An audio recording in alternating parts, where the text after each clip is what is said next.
She rode into a town that had already decided she wouldn't leave standing. A woman alone, a folder of documents, and a man with enough power to make both disappear. What happens next will make your blood run cold, because Elena Mercer didn't come to Black Ridge Crossing to make friends.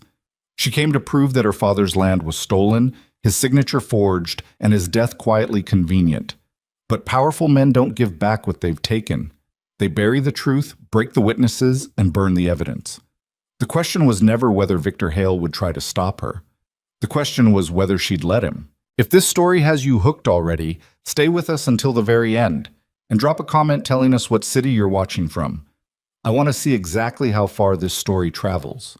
The stage line didn't stop in Black Ridge Crossing so much as surrender to it. The driver hauled back on the reins at the edge of a rutted main street that seemed to have been laid down by someone who'd given up halfway through the planning, and the wheels ground to a stop in a cloud of dust so thick it tasted like chalk. The horses were lathered and bad-tempered. The two male passengers inside had already disembarked at the previous stop, which left only one person still sitting with her back straight and her hands folded over a leather satchel in her lap. Elena Mercer waited until the dust settled slightly before she moved. She was 31 years old, though most people who met her for the first time tended to underestimate her by a decade until she opened her mouth. She wasn't a large woman. She wasn't particularly imposing. What she was precise, in the way she dressed, in the way she moved, in the way her dark eyes scanned a room like she was already cataloging everything that might be used as evidence later. She wore a wool traveling coat the color of dried pine needles, sensible boots worn soft at the heel from years of walking courthouse floors, and her hair was pinned back in the kind of arrangement that suggested she'd done it herself in poor light, and didn't particularly care whether it looked fashionable. What she carried mattered more than how she looked. The leather satchel contained 6 months of work: survey maps, testimony affidavits, registration certificates, ledger copies, and, most importantly, a folder of original documents that she'd pulled from 3 different county archives across 2 territories. She'd spent her own savings to do it, slept on uncomfortable trains and in cheaper accommodations than she was accustomed to, eaten when she remembered to. Her father had been dead for 14 months. His land had been transferred to a man named Victor Hale within 6 weeks of the funeral. The transfer documents bore her father's signature. Her father had been dead for 3 weeks before those documents were filed. She knew it. She could prove it. And she had come to Black Ridge Crossing to do exactly that. The driver dropped her trunk from the roof with somewhat less care than she'd have preferred, and she climbed down from the stage without waiting for assistance. The street was busy in the mid-afternoon way of frontier towns. Not frantic, but purposeful. People moving between the general store and the post office and the feed merchant with the economy of motion that came from having too much to do before dark. A few people glanced at her. Nobody offered to help with the trunk. She stood there for a moment, taking inventory. Main Street ran roughly north to south. 2-story buildings on both sides, most of them wood-framed, some with false fronts that made them look grander from the road than they actually were. A land registry office, smaller than she'd hoped, sat between a barber shop and a hardware concern. A hotel on the north end. A saloon with fresh paint that didn't match the age of the rest of the building. A marshal's office. Dark windows. Whether that meant nobody was home or nobody was bothering, she couldn't yet tell. She picked up her trunk herself and started toward the hotel. She got a room without incident. The woman at the desk, middle-aged, sharp-eyed, hair the color of iron filings, had taken her payment and handed over a key with the efficiency of someone who'd seen too many travelers to bother with pleasantries. The room itself was small and smelled faintly of cedar and old smoke, but the lock on the door worked and the window looked out over the alley rather than the street, which suited Elena fine. She didn't need a view. She needed a surface to work on. She unpacked her satchel with the care of someone arranging surgical instruments. The documents went in a specific order on the small writing desk, chronological, with the forged transfer papers on top where she could see them. She'd looked at those papers so many times over the past 6 months that she could have reproduced them from memory. She'd studied the signature until she understood, in a way that was almost physical, what was wrong with it. Her father had been a meticulous man, a surveyor by training, a record keeper by disposition. He'd written in a particular way, the capital letters slightly backward slanting, the middle letters of long words compressed, a habit he'd developed in his 30s that was as distinctive as a fingerprint once you knew to look for it.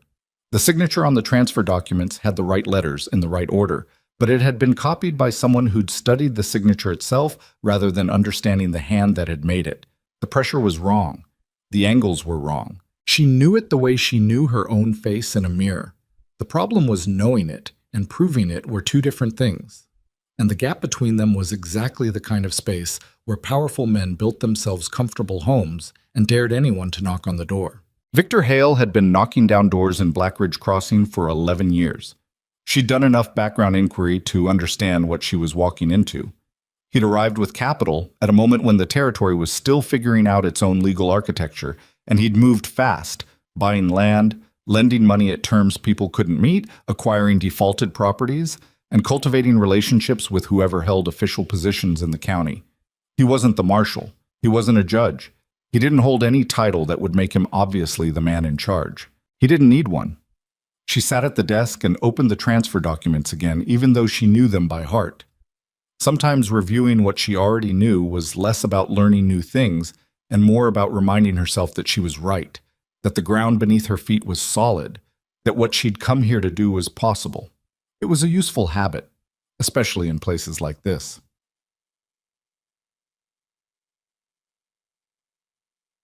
She made the mistake of going to the saloon. Not a mistake in the way she'd been warned about by the iron-haired woman at the hotel desk. Women don't go in there alone, miss. It's not... But in the sense that Elena had known the saloon was where the significant conversations happened in a town like this. And she'd wanted to get a sense of the social architecture before she walked into the land registry office the following morning. She needed to understand who talked to whom, who deferred to whom, whether there was anyone in the room who didn't belong to Victor Hale. She walked in at 6:30 in the evening. The Cross and Timber Saloon was larger inside than it looked from the street, the kind of place that had been expanded pragmatically over the years, additions tacked on as the town grew without much thought for aesthetics. Long bar on the left, tables filling the center, a small stage at the far end that might have been used for music at some point, but currently held only a piano that needed tuning. The air was the usual compound of tobacco smoke, whiskey, and the particular human smell of people who worked hard in the sun all day. About 40 people, mostly men, a handful of women, a card game going at the back table, noise at a conversational level. Not rowdy, not quiet. She found a table near the wall and sat down, setting her satchel in her lap. She wasn't trying to be inconspicuous. A lone woman walking into a frontier saloon was not going to be inconspicuous, but she kept her posture neutral and her eyes moving. A woman in an apron came to take her order. Mid-40s, broad shoulders, hair escaping from its pins in a way that suggested a long shift. She had the unhurried manner of someone who'd seen enough that very little surprised her anymore. "Evening," Elena said. "Coffee, if you have it, and whatever's hot. Beef stew and cornbread's what we got left."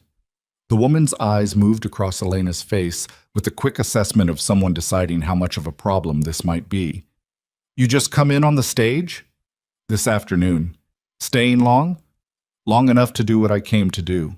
The woman's mouth did something that wasn't quite a smile. "You might want to keep that kind of talk to yourself while you're figuring the place out." She said it without malice, more like advice. "I'll get your coffee." Elena watched the room while she waited. The card game at the back table involved 4 men she didn't recognize, a cluster of working men near the bar, 2 men at a table near the window who were talking in the way people talk when they want to look casual and aren't. She noted them and kept looking. She was so focused on the back of the room that she almost missed Victor Hale coming through the front door. She wouldn't have known him if she hadn't found a physical description in a letter from her father's former surveying partner, a man named Aldous Webb, now retired to Albuquerque, who'd written her a careful account of what he'd observed in Blackridge Crossing and suggested she proceed with extreme caution. "Hale is tall," Webb had written, "well-dressed, the kind of man who smiles at you while deciding what you're worth." That matched.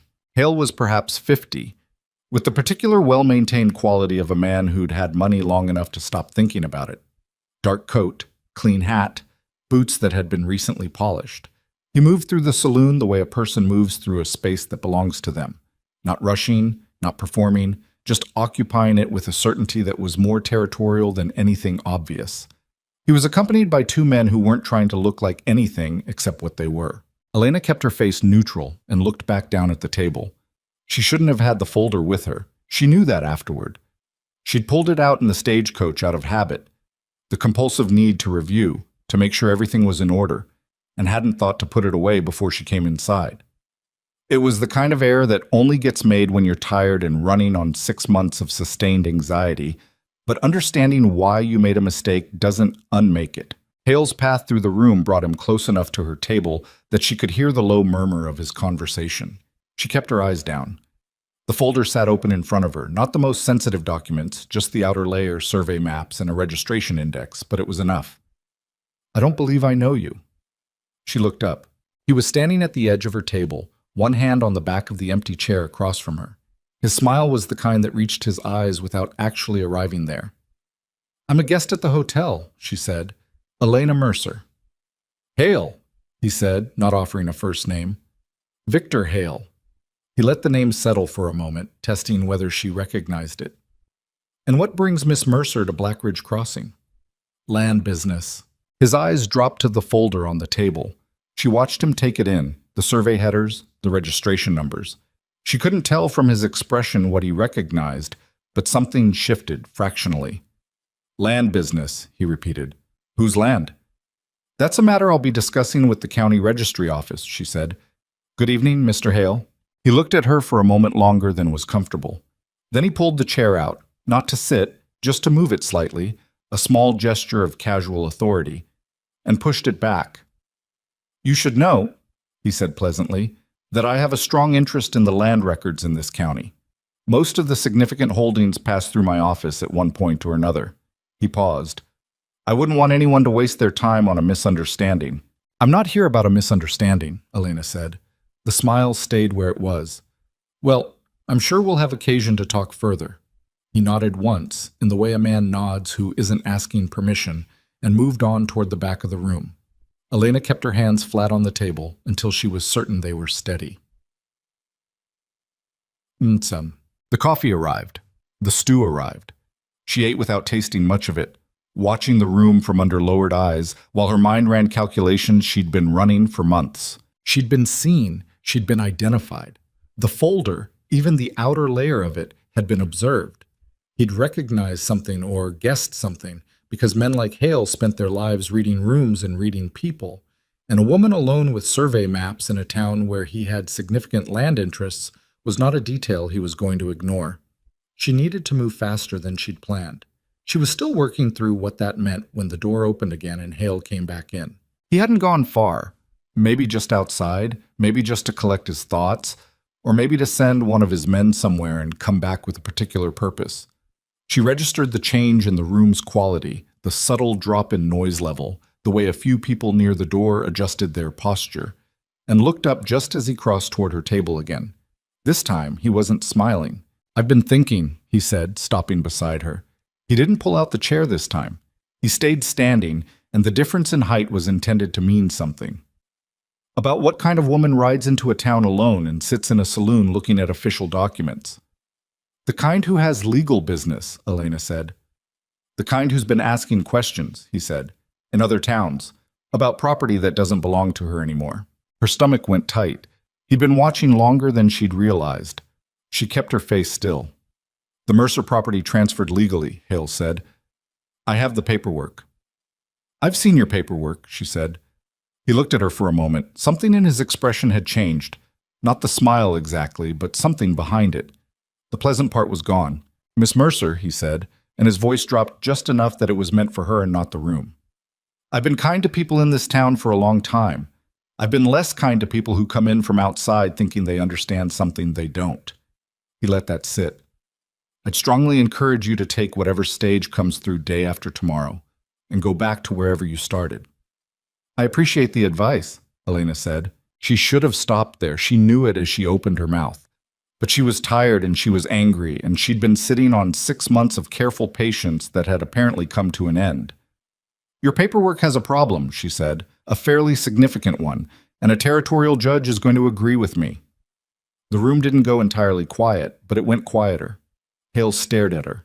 Then, without any particular escalation or visible transition, he reached down and struck her across the face with his open hand. Not a staged gesture, not calculated for the room. It was the reflexive strike of a man who'd used physical intimidation for so long that it had become automatic.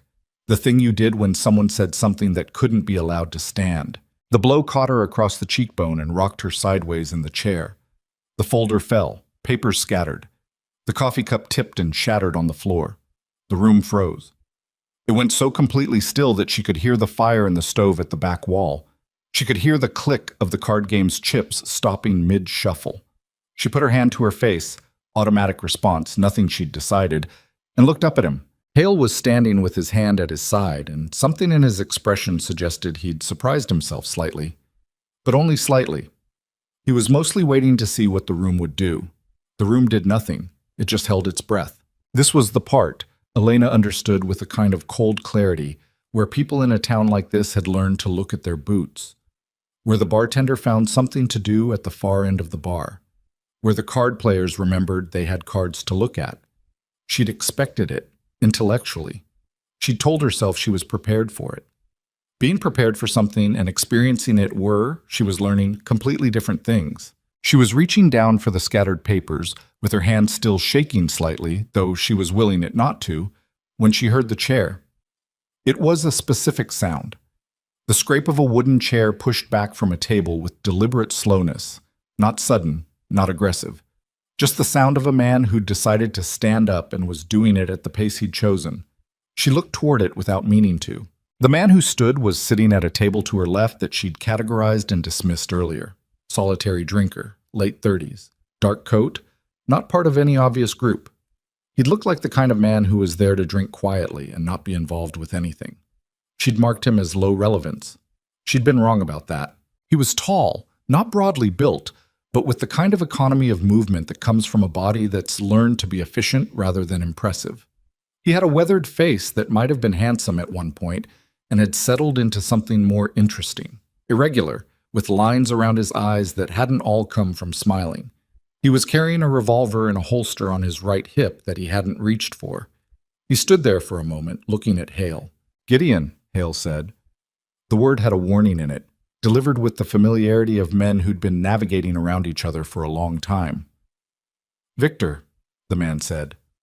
Just the name, like he was identifying something. He walked toward them with the same deliberate, unhurried pace of someone who wasn't afraid of how long it took to get there. He stopped between Elena's table and Hale, positioning himself sideways, facing neither of them entirely, giving both of them his peripheral vision. "You're in my establishment," Gideon Cross said. He had a flat, even voice. Not loud, not particularly quiet either. "I'm aware of where I am," Hale said. "Then you're aware of my policy about how customers get treated inside it." "She's not. She's sitting at a table that's paying for coffee and supper," Cross said. "That makes her a customer." He tilted his head slightly. "Same as you." Hale looked at him for a moment.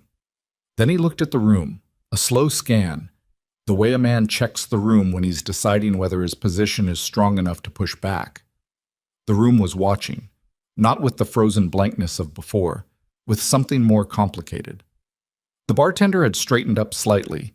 The woman with the apron was standing at the edge of the room with a stillness that wasn't fear. Cross still hadn't touched his revolver. His hand wasn't near it. But there was something about the way he stood that communicated, without any of the usual telegraph of violence, that the hand could be near it very quickly. "We'll speak tomorrow," Hale said. He directed it at Elena, not at Cross, a last attempt to maintain the balance of the confrontation. "Think carefully tonight." He walked out. His two men followed him. The door swung shut. The room exhaled. Elena set her hand flat on the table and focused on keeping her breathing even. Her cheek hurt in a specific, insistent way that she was trying to set aside while she gathered the papers from the floor. Some had slid under the adjacent table. She reached for them without looking up.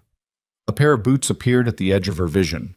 Cross crouched down and picked up 3 papers that had gone furthest, carefully, without looking at the content on them, which she noticed and filed away. He placed them on this table beside her. "Thank you," she said.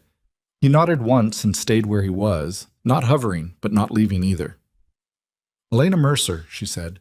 "Gideon Cross." He tilted his head toward the room. I own the place. I gathered. He was quiet for a moment. Outside, she could hear the sound of horses moving down the street. Hale and his men, she estimated, heading wherever they went when they left. She listened until she couldn't hear them anymore. You're not from here, Cross said. Denver, she said. Originally Cheyenne. Land records? She looked at him directly for the first time. How did you know that? The documents you were looking at. He indicated the folder without touching it. Survey maps. Registration index. The folder's well worn enough that you've been carrying it for a while. He paused. And Hale doesn't usually hit women in public. He usually just has conversations with them. The fact that he hit you means you said something that scared him. Elena was quiet for a moment. He stole my father's land, she said. I can prove it. Cross looked at her with an expression that was very difficult to read. It wasn't sympathy exactly. It wasn't skepticism either. It was the expression of someone who'd heard similar things before and was trying to determine which category this particular instance fell into. He's had this town for 11 years, Cross said. I know. The marshal reports to the county commissioner who owes his position to Hale. I know that too. The land registry. I know about the land registry, she said, with perhaps more edge than she'd intended. I've spent 6 months learning exactly how the machinery works and exactly where it's broken. I didn't come here because I thought it would be easy. He was quiet. She pressed her fingertips against her cheekbone and then made herself stop. Why did you stand up? She asked. It wasn't your business. Cross considered the question with the air of a man who took questions seriously, even when they were uncomfortable. It's my place, he said finally. What happens in my place is my business. That's not a complete answer. No, he agreed. It's not. He picked up his glass from where he'd left it on the floor. He'd apparently been carrying it when he stood up, which she hadn't noticed, and straightened. Are you hungry? The stew's decent, and yours seems to have ended up mostly on the floor. She looked down. The bowl had landed upright but was empty. The stew was in fact on the floor. For a moment she almost laughed. The absurdity of it. The stew on the floor, the cheek that was probably bruising already, the papers that were back in order except for the one that had apparently disappeared under the neighboring table for good. Sitting in a town that had already decided she was a problem, talking to a man she couldn't quite read. Yes, she said. I'm hungry. He went to the bar and said something quietly to the bartender. Then he came back and sat down at the table across from her, not the chair Hale had touched, the other one, and set his glass down and didn't say anything. The woman with the apron, Marta, she'd learn later, brought new coffee and a fresh bowl of stew without being asked, and set them down with the particular efficiency of someone who'd been making decisions about people for a long time. She's all right, Marta said quietly to Cross. It might have been about Elena. It might have been about something else entirely. Looks like it, Cross said. Elena ate. The stew was in fact decent. Outside, the main street of Blackridge Crossing carried on its business in the autumn dark, and somewhere in a building she hadn't identified yet, Victor Hale was thinking about the woman who had told him his paperwork had a problem. She needed to work tonight. What? She told Cross that, directly and without preamble, when she'd finished eating. I need a space to work tonight, somewhere with a table and light. The hotel room is small and the desk is inadequate. She paused. And I'd rather not be somewhere where Hale knows exactly where I am. He looked at her. She had noticed he had a habit of looking at people for a beat longer than most people did. Not staring, just completing the thought before he answered. She found it less irritating than she'd expected to. There's a back room, he said. I use it for accounting, mostly. Table's big enough, and there's a lamp that works. He tilted his head. I won't ask what you're working on. I'll tell you anyway, she said, eventually, if you're willing to hear it. One thing at a time. He led her through the saloon, through the noise and the tobacco smoke, past the card game that had restarted, past Marta, who gave Elena the specific kind of look that meant she'd formed an opinion but wasn't going to share it yet, and through a door at the far end that led into a narrow corridor and then into a room that was exactly what he'd described. Plain, functional, a large table stacked with ledgers and receipts, 2 oil lamps, a window that faced the alley. He cleared the ledgers to one side without being asked. Locks on the inside, Mum, he said. Door from the corridor also locks. I'll be in the main room until close. Thank you, she said. He started to leave. she said without entirely meaning to. Why did Hale call you by your first name? The way he said it, it wasn't how you speak to someone you don't know. Cross stopped with his hand on the door. We have history, he said. What kind? He looked back at her. Something in his face had closed slightly, not hostile but careful. The kind that's complicated to explain. You said one thing at a time, she said.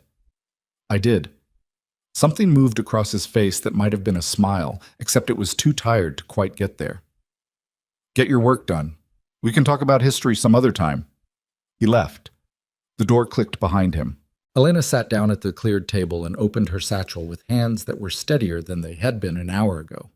She arranged the documents in their order, the order she'd developed over 6 months, the sequence that told the story from beginning to end in a way that was airtight and logical and true.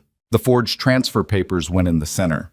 Around them, the original survey records from her father's estate, the county registration index with its protocol numbers, the affidavits from the 2 witnesses she'd located in Cheyenne, and the accounting ledger she'd found in her father's personal papers, his own ledger, his handwriting throughout, recording 20 years of careful land management up until 6 weeks before his death. She'd been looking at these papers for 6 months. Tonight, for the first time, she had a table big enough to lay them all out at once. She set her hand in the center of the table, looked at everything arranged around it, and took a long, slow breath. Victor Hale had called her father's land transfer legal. She was going to show him what legal actually looked like. She picked up the first document and started to work. But outside, the sounds of the Cross and Timber Saloon carried through the walls in a muffled, irregular way. Voices, the piano making a renewed attempt at something in waltz time, boots on the floorboards. Occasional laughter, the particular ambient sound of a place doing its ordinary business in the evening, the kind of sound that had nothing to do with land fraud or forged signatures or the careful plans of powerful men. She worked by lamplight until close to midnight. The cheek still hurt. She checked it in the small mirror above the wash basin in the corner. A bruise was forming, purple-edged, exactly where she'd expected. She could feel the heat of it when she touched it, which she'd decided to stop doing. What she found in those hours of working, spreading the documents across the table in sequences she hadn't tried before, was what she'd suspected but couldn't quite articulate until she had the physical space to see it. The fraud wasn't just the forged signature. The forged signature was the end of a much longer story. The protocol numbers on the transfer registration, the sequential identifiers that every land filing received, were wrong. Not wrong in an obvious way. Not wrong in a way that anyone would catch if they were looking at a single document, but wrong in a way that became visible when you arranged 5 years of registration side by side, because the sequence had gaps, and the gaps corresponded to dates when specific properties had changed hands under circumstances that, when she cross-referenced them with the financial records she'd obtained from the Cheyenne Territorial Archive, involved the same pattern. Low on default. Rapid transfer. Paperwork filed at a county level rather than territorial, which kept them out of the higher-level indices. Her father's property was not the first. It was the most recent. She sat back in her chair and looked at what she'd found and understood, with the specific quality of comprehension that came after a long search, that she'd been right to come here, but that she'd also underestimated the scale of what she was walking into. This wasn't one forged signature. This was a system. She was still sitting with that understanding, turning it over when there was a quiet knock on the door. "It's Cross," his voice said from the other side. She got up and unlocked the door. He looked at the table, all the documents spread out, the careful arrangement of papers that now covered the entire surface, and his face was carefully neutral. "Place is closed," he said. "Thought I'd let you know before I locked up the main room." He looked at the papers once more, a look that was controlled, not curious. "You found something." It wasn't a question. "More than I was looking for," she said. He nodded slowly. His eyes moved to her cheek, the bruise she could feel even when she wasn't touching it. He didn't say anything about it. "There's a room upstairs," he said. "Storage, mostly. Has a cot and a lock. Better than the hotel tonight, if you're concerned about—" He paused. "If you want the option." She thought about it for less than 2 seconds. "I'll stay," she said, "if it's not an imposition." "It's not." He looked at the table again. I'll bring coffee in the morning. He turned to go. Cross, she said. He stopped. The history you have with Hale, she said. I need to know if it means you can't be involved in what I'm doing here. I'm not asking you to be involved, but if there's a reason the association would be a problem, I should know it. He stood with his back to her for a moment. The history with Hale, he said, is that 10 years ago, he tried to acquire the property this saloon sits on by the same method you're describing. His man came to me with paperwork I was supposed to sign. He turned back. I didn't sign it. What happened? I made it clear, he said, that I was not going to sign it, and that if anything happened to me or my establishment, the Territorial Marshal's office in Denver would receive a package of documents that Hale would not want them to see. She looked at him. Did you actually have documents? I had some. Something crossed his face. Not as many as I implied, but it worked. He left me alone after that. Cross's mouth settled into a line that wasn't quite wry and wasn't quite bitter. I think he figured the trouble was worth more than the property. Or he needed you to stay, she said. A town without a saloon in good standing is a different kind of town. Cross looked at her with the same expression he'd used earlier, the completing the thought look. Maybe, he said. The history doesn't make you a problem, she said. If anything, it makes you a resource. I'm not... He stopped, considered. I'm not a lawman. I'm not in a position to be a protector. I don't need a protector, she said. I need people who aren't afraid of Victor Hale. She gestured at the documents on the table. Because what I found tonight is bigger than my father's land, and if I'm going to present it to a territorial judge, I'm going to need people who'll still be standing when I do. Cross looked at the papers on the table, not reading them, just acknowledging that they existed. Get some sleep, he said. We can talk in the morning. He left. She locked the door and went back to the table. She started working again. Outside, Blackridge Crossing was quiet in the way of small towns at midnight. Not truly silent, but reduced, the dark pressing down on the main street and the false-fronted buildings and the land registry office with its smaller-than-hoped windows and whatever was inside it that she hadn't yet been able to examine. Tomorrow, she thought. She's arranged the last documents in their sequence and looked at what they told her. Tomorrow, she would start pulling on the thread. Victor Hale had spent 11 years building a machine designed to take what other people had earned through patient work and careful record-keeping and the kind of stubborn, ordinary persistence that built lives in hard places. He'd built it to be invisible, to look, at any individual point, like a legal transaction conducted through proper channels. He'd built it for people who had no one to notice the pattern. He'd made the mistake of building it in a time when Elena Mercer existed, and when her father existed, and when her father kept his own accounting ledger in his own careful hand with his signature, his real signature, the one with the backward slanting capitals and the compressed middle letters, at the bottom of every page. She could feel the bruise on her cheek like a pulse. She looked at the documents. She was not afraid. She was angry, and anger, in her experience, was a much more useful thing. The coffee Cross brought in the morning was strong enough to be impolite, which was exactly what she needed. She'd slept maybe 3 hours on the cot in the storage room upstairs, fitful, interrupted sleep, the kind where you keep surfacing because your brain refuses to let go of something. She'd woken before dawn with the particular alertness of someone who hadn't really stopped working, just moved the process somewhere less conscious. The bruise on her cheek had darkened overnight. She'd seen it in the small mirror above the basin, a deep purple-green mark that ran from her cheekbone toward her eye, ugly and specific. She'd looked at it for a moment, then washed her face and gotten dressed. When Cross knocked and came in with 2 mugs, he set one in front of her without comment. He glanced at her face once, the cheek, and then looked away, and she appreciated that more than she would have appreciated sympathy. Registry office opens at 8, he said, sitting down on the other side of the table with his own mug. I know. She wrapped both hands around the mug. I won't go there first. He waited. If Hale has someone in that office, and I believe he does, then walking in there this morning with what I found last night puts the evidence at risk before I've had time to understand the full scope of it. She looked at the papers still arranged on the table, exactly as she'd left them. I need to understand the pattern completely before anyone who works for him knows I've found it. Cross drank his coffee. What did you find? She told him. Not everything.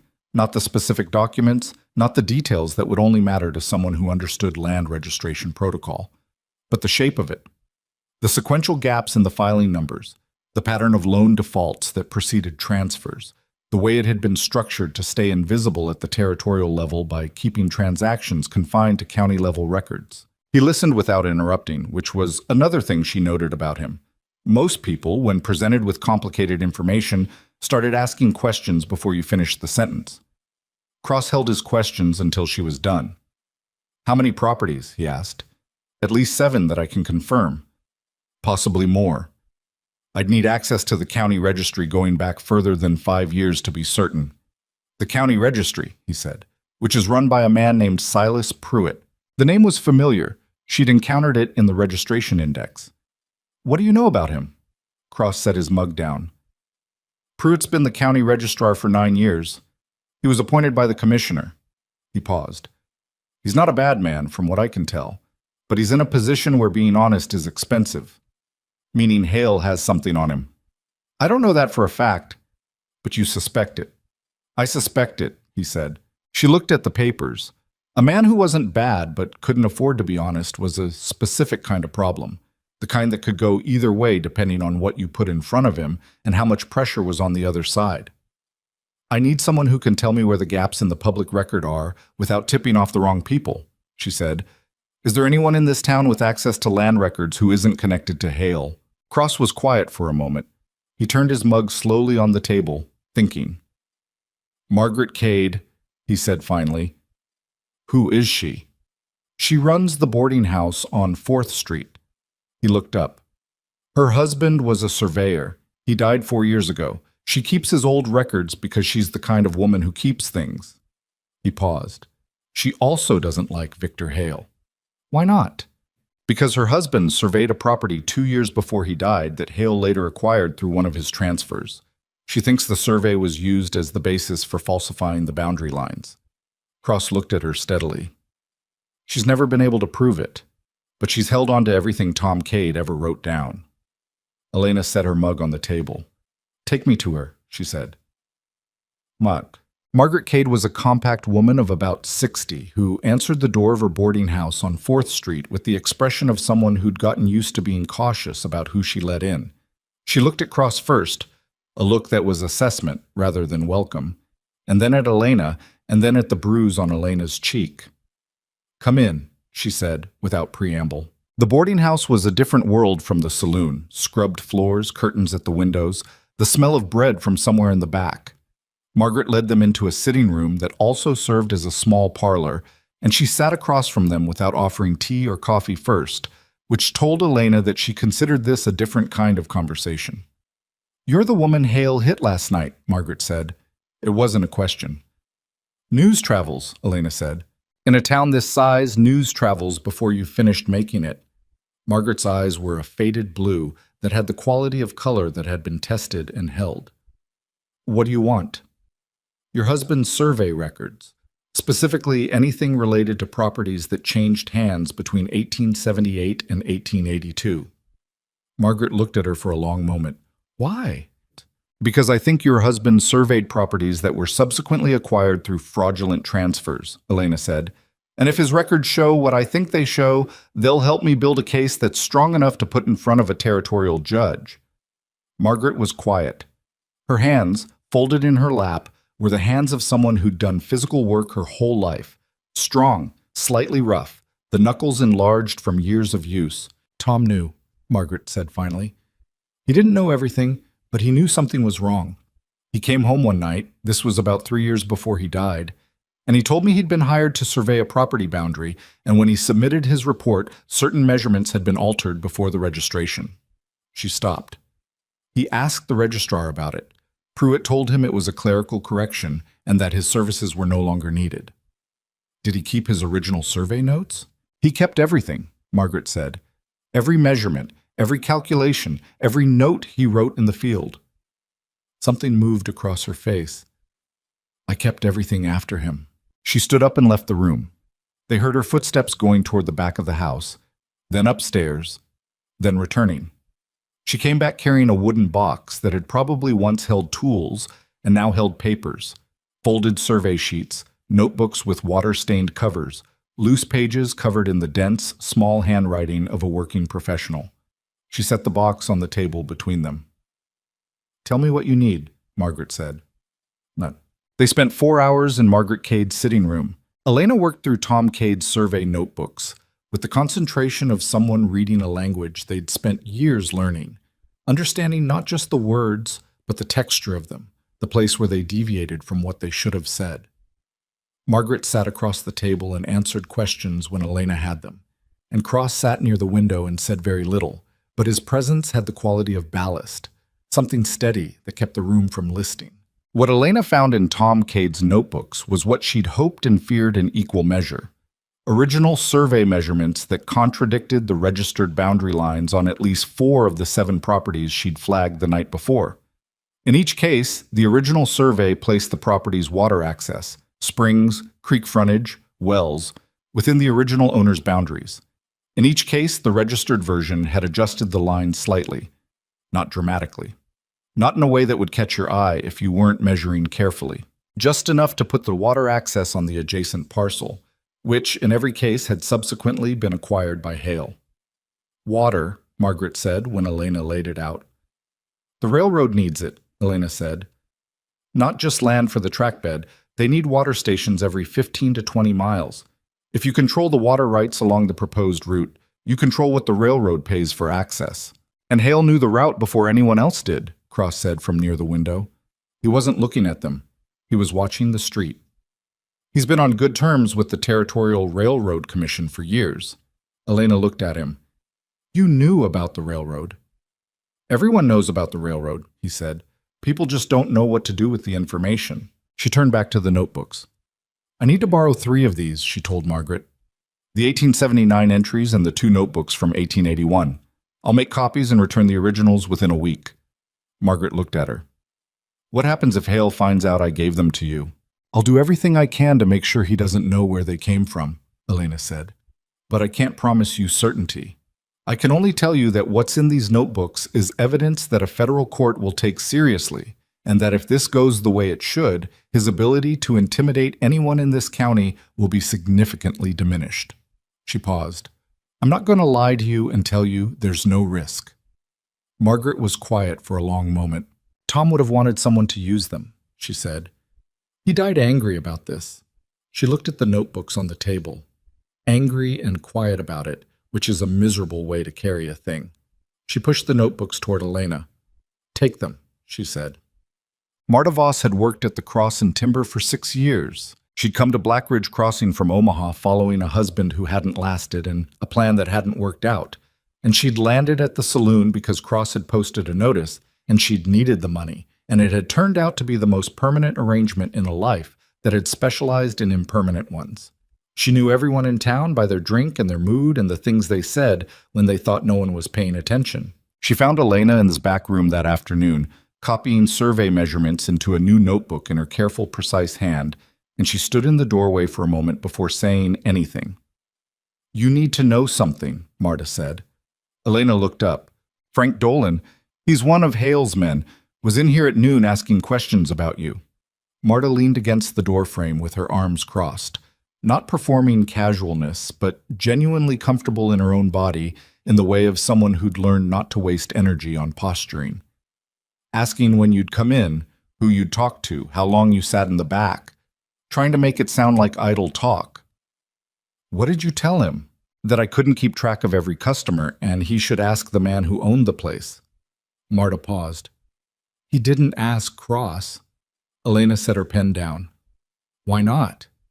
"Because Frank Dolan is not entirely stupid, and he knows that asking Gideon Cross for information you don't already have is a good way to let Cross know you want it."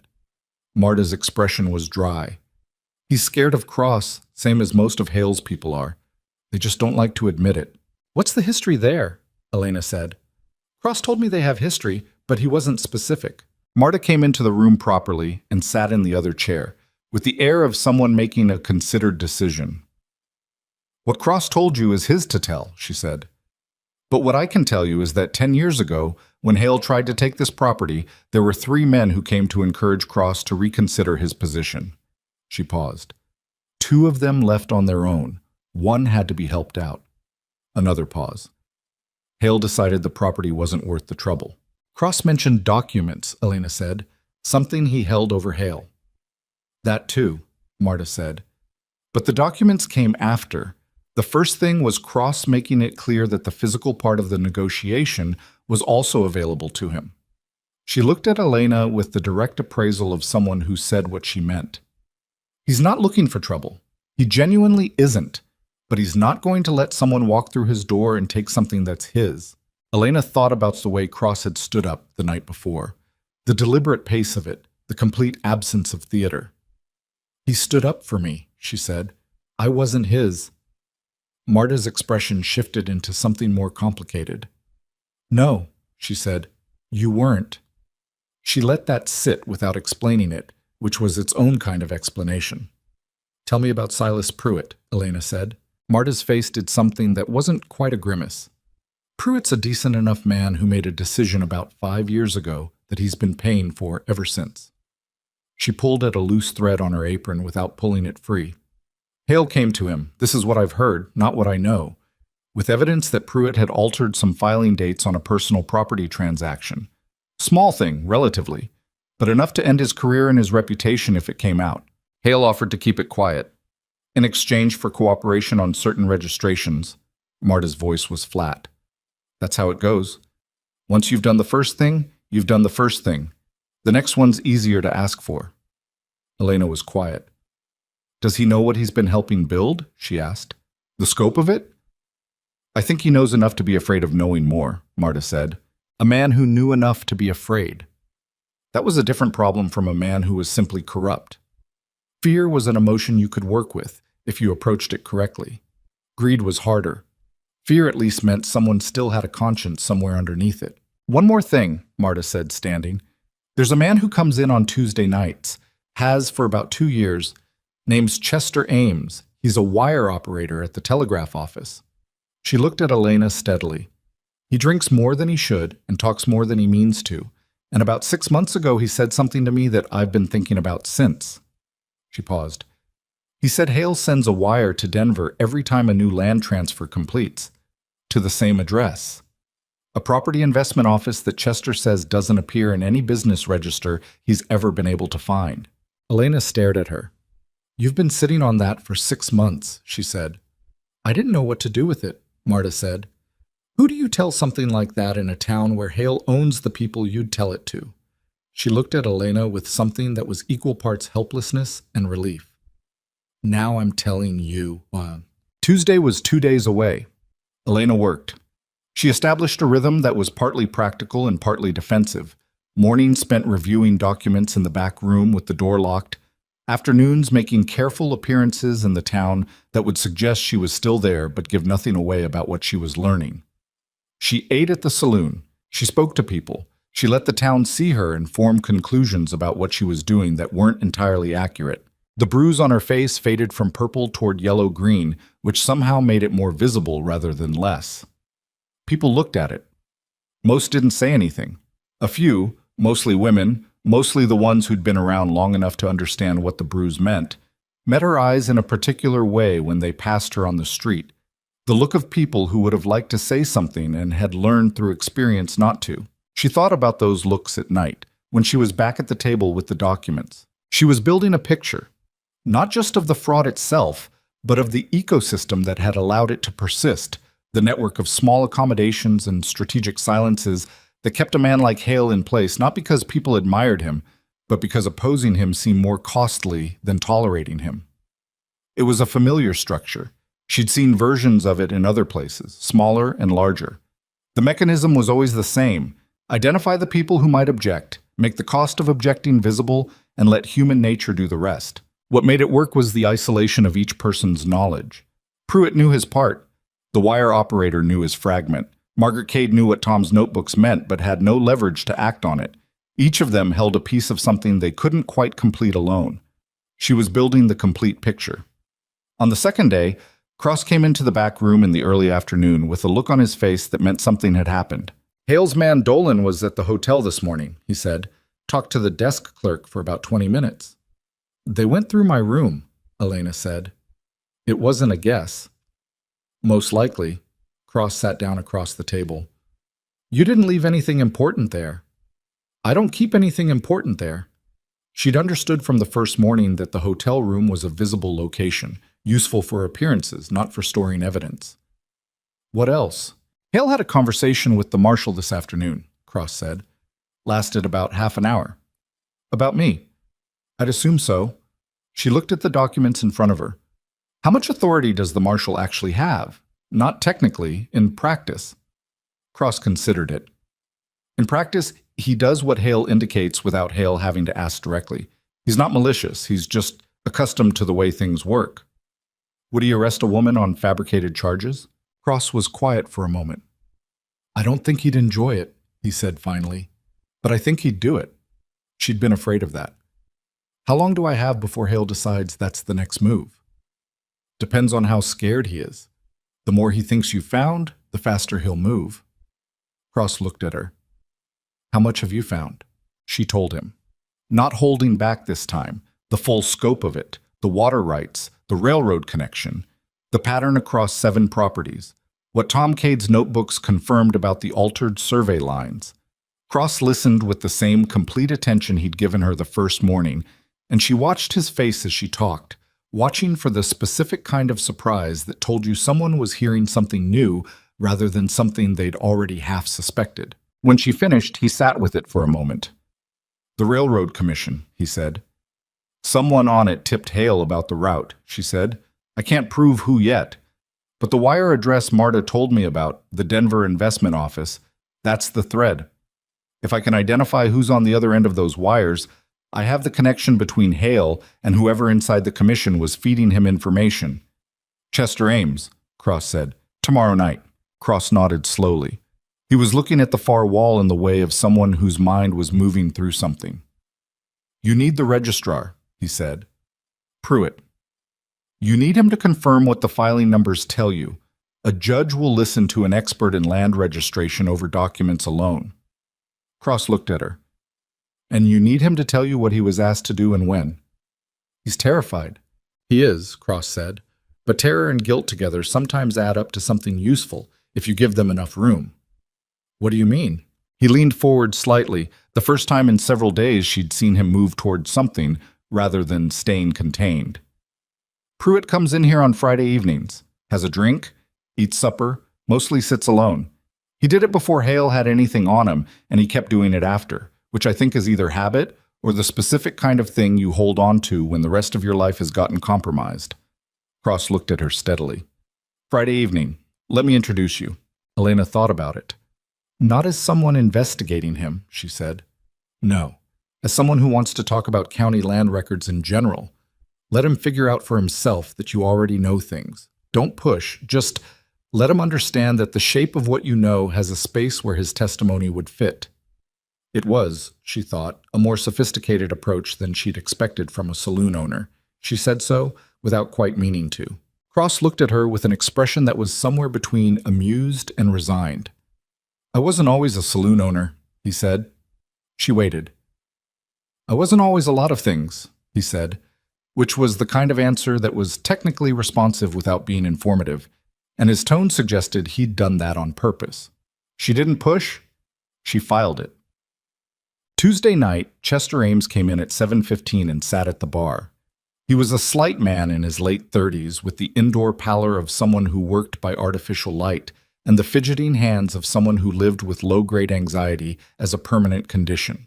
He ordered whiskey, not the good bottle, the middle one, which told her something about his finances, and he sat with his shoulders hunched in the way of a man who was trying to take up less space than he actually occupied. Marta served him. Elena sat at a table nearby with a cup of coffee and Tom Cade's survey notebook open in front of her, looking at it without reading it, listening. She let Chester Ames have 2 drinks.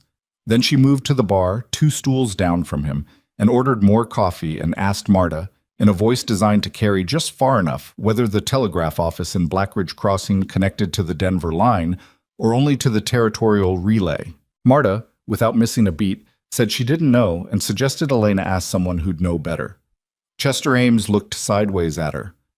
It connects to Denver Direct, he said.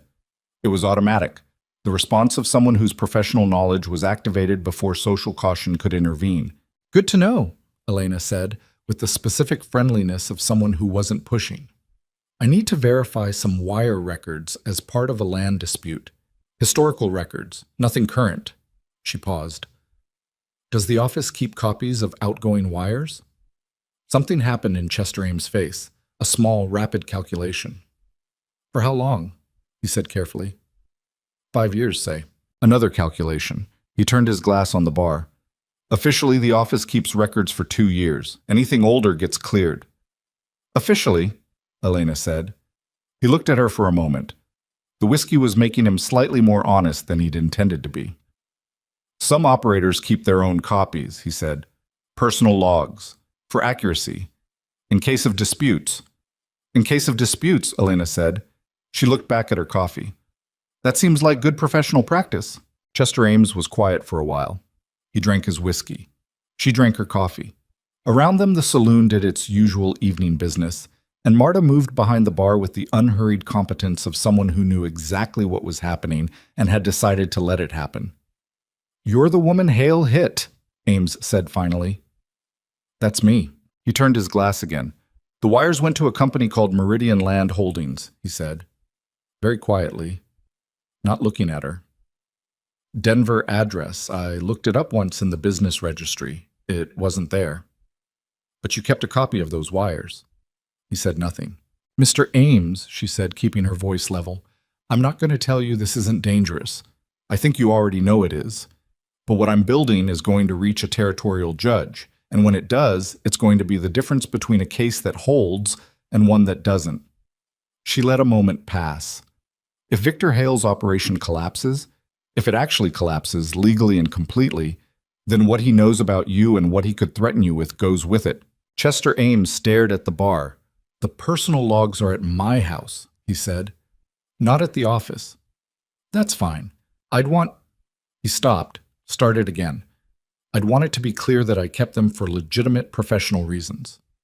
I can work with that. He drank the last of his whiskey, set the glass down, didn't look at her. I'll think about it. He left about 10 minutes later, slightly unsteadily, buttoning his coat against the autumn night. Elena watched him go through the saloon window and then looked at the survey notebook open in front of her and thought about how much a frightened man's personal log could do in the hands of someone who knew what questions to ask the records. Marta appeared beside her and topped off her coffee without being asked. Well, she said. He'll bring them, Elena said. Marta made a sound that wasn't quite agreement and wasn't quite doubt. He's scared. Scared people do things, Elena said.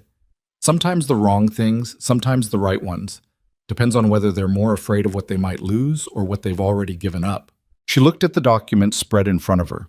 In 2 days, she would sit down with Silas Pruitt, the registrar who knew where the bodies were buried because he'd been made to dig some of the holes.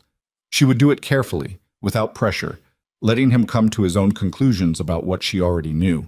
Cross would be there. The familiarity of the saloon would help. Saloon. Outside, the dark main street of Blackridge Crossing was quiet. Somewhere down the block, a light still burned in the building she'd been told was Hale's primary office. He was awake too. He was thinking too. The difference was that she had more of the truth than he knew about, and she was still finding pieces of it. She turned the page of Tom Cade's notebook and kept working. Silas Pruitt arrived at the Cross and Timber on Friday evening at exactly the time Cross had predicted, 6:15, same table he always took, near enough to the wall to feel protected, far enough from the bar to maintain the pretense that he wasn't really there to drink. Elena had been watching the door from the back corner of the room for 40 minutes before he walked in. She'd used the time to observe the saloon with the specific attention she'd been training herself to maintain over the past week, noting who came in with whom, who sat where, which of the regulars might report back to Hale, and which were simply ordinary people living ordinary lives in a town that had quietly normalized something corrupt a long time ago. Pruitt was a small man, 60s, with the posture of someone who'd spent decades trying to make himself less visible. His coat was well-maintained but old, the kind of old that said he'd been careful with money long enough that careful had become the habit rather than the necessity. He ordered a beer he clearly didn't intend to drink quickly and sat with both hands on the table, looking at the door less like someone expecting company and more like someone monitoring the exits. Cross came out from behind the bar about 20 minutes after Pruitt arrived. He moved across the room without appearing to have a destination, stopping at one table to say something that made two men laugh, pausing at another to refill a glass from the bottle he was carrying. When he reached Pruitt's table, he sat down with the naturalness of a man visiting a familiar acquaintance, and Elena watched Pruitt's shoulders do the small thing they did when he was trying to appear unconcerned. She gave them 5 minutes. Then she took her coffee and walked over. "Silas," Cross said, "this is Elena Mercer. She's been working out of my back room this week. Land records specialist out of Denver." Pruitt looked at her. His eyes went to the bruise, which had faded further but was still visible in the right light, and something moved through his expression. Recognition, she thought, of what the bruise meant and who had put it there. "Mr. Pruitt," Elena said, sitting down, "I've been hoping to ask you some general questions about county registration protocol. Background questions. I'm trying to understand how the filing system here works." He looked between her and Cross. A careful man's calculation. How much of this is what it seems to be? "What kind of background questions?" he said. "Sequential filing protocols mostly. The way protocol numbers are assigned when documents come in, whether there's a standard gap between filing date and registration date, how corrections get logged if errors are found in original submissions." She kept her voice even, academic, the tone of someone gathering context rather than evidence. "I come from a territorial system that does things differently, and I want to make sure I understand the local method before I draw any conclusions." He drank a small amount of his beer. "The county uses a sequential log system. Documents filed in order of receipt, each gets a protocol number that reflects the date and the sequence within that date. So if I'm looking at two documents with sequential numbers, I can determine approximately when each was filed relative to the other." "That's correct. And if there's a gap in the sequence, numbers missing between two consecutive documents in the public record, what would account for that?" Pruitt's hands tightened slightly on his glass. It wasn't dramatic. Someone not watching carefully would have missed it. "Gaps can occur for several reasons," he said, with the measured quality of someone choosing words the way you choose where to put your feet on uncertain ground. Documents withdrawn before completion, filings that were started and not finalized, clerical errors in numbering. "How often does that happen?" she asked. "In your experience?" "Occasionally," he said. "In my review of the County Registration Index over the past 5 years," Elena said, "I found 11 gaps totaling 37 missing protocol numbers. Does that seem within the ordinary range to you, Mr. Pruitt?" The silence that followed was not long, maybe 3 seconds. But it was the kind of silence that had weight. "That seems higher than ordinary," Pruitt said finally. His voice had gone flat in the specific way that voices go flat, when the person speaking is managing something larger than the conversation they're having. "It does to me too," Elena said. She didn't push further. She let it sit there between them, and she picked up her coffee and drank some of it, and across the table Cross refilled Pruitt's glass from the bottle without being asked. A small, ordinary gesture that helped the silence feel less like confrontation and more like a pause in a longer conversation. Pruitt looked at the table. Then he looked at Elena. "Miss Mercer," he said, very quietly. "What is it you think you know?" "I think I know the shape of something," she said, "and I think you know the details that would confirm whether the shape is accurate." He was quiet for a long moment. "I have a daughter in Santa Fe," he said. It seemed like a non sequitur. It wasn't. "She's got 2 children. She doesn't know—" He stopped, pressed his lips together. "She doesn't know anything about how things have gone here." Elena looked at him. She understood what he was telling her, in the sideways manner of a man who couldn't quite say it directly. He was telling her what he was afraid of losing. He was telling her where the boundary was. "What I'm building," she said carefully, "is a case that stands on documentary evidence. Protocol numbers, survey records, registration dates, wire correspondence. When it reaches the territorial judge, it will stand without requiring anyone to have done anything other than keep honest records of what they observed." She let that sit.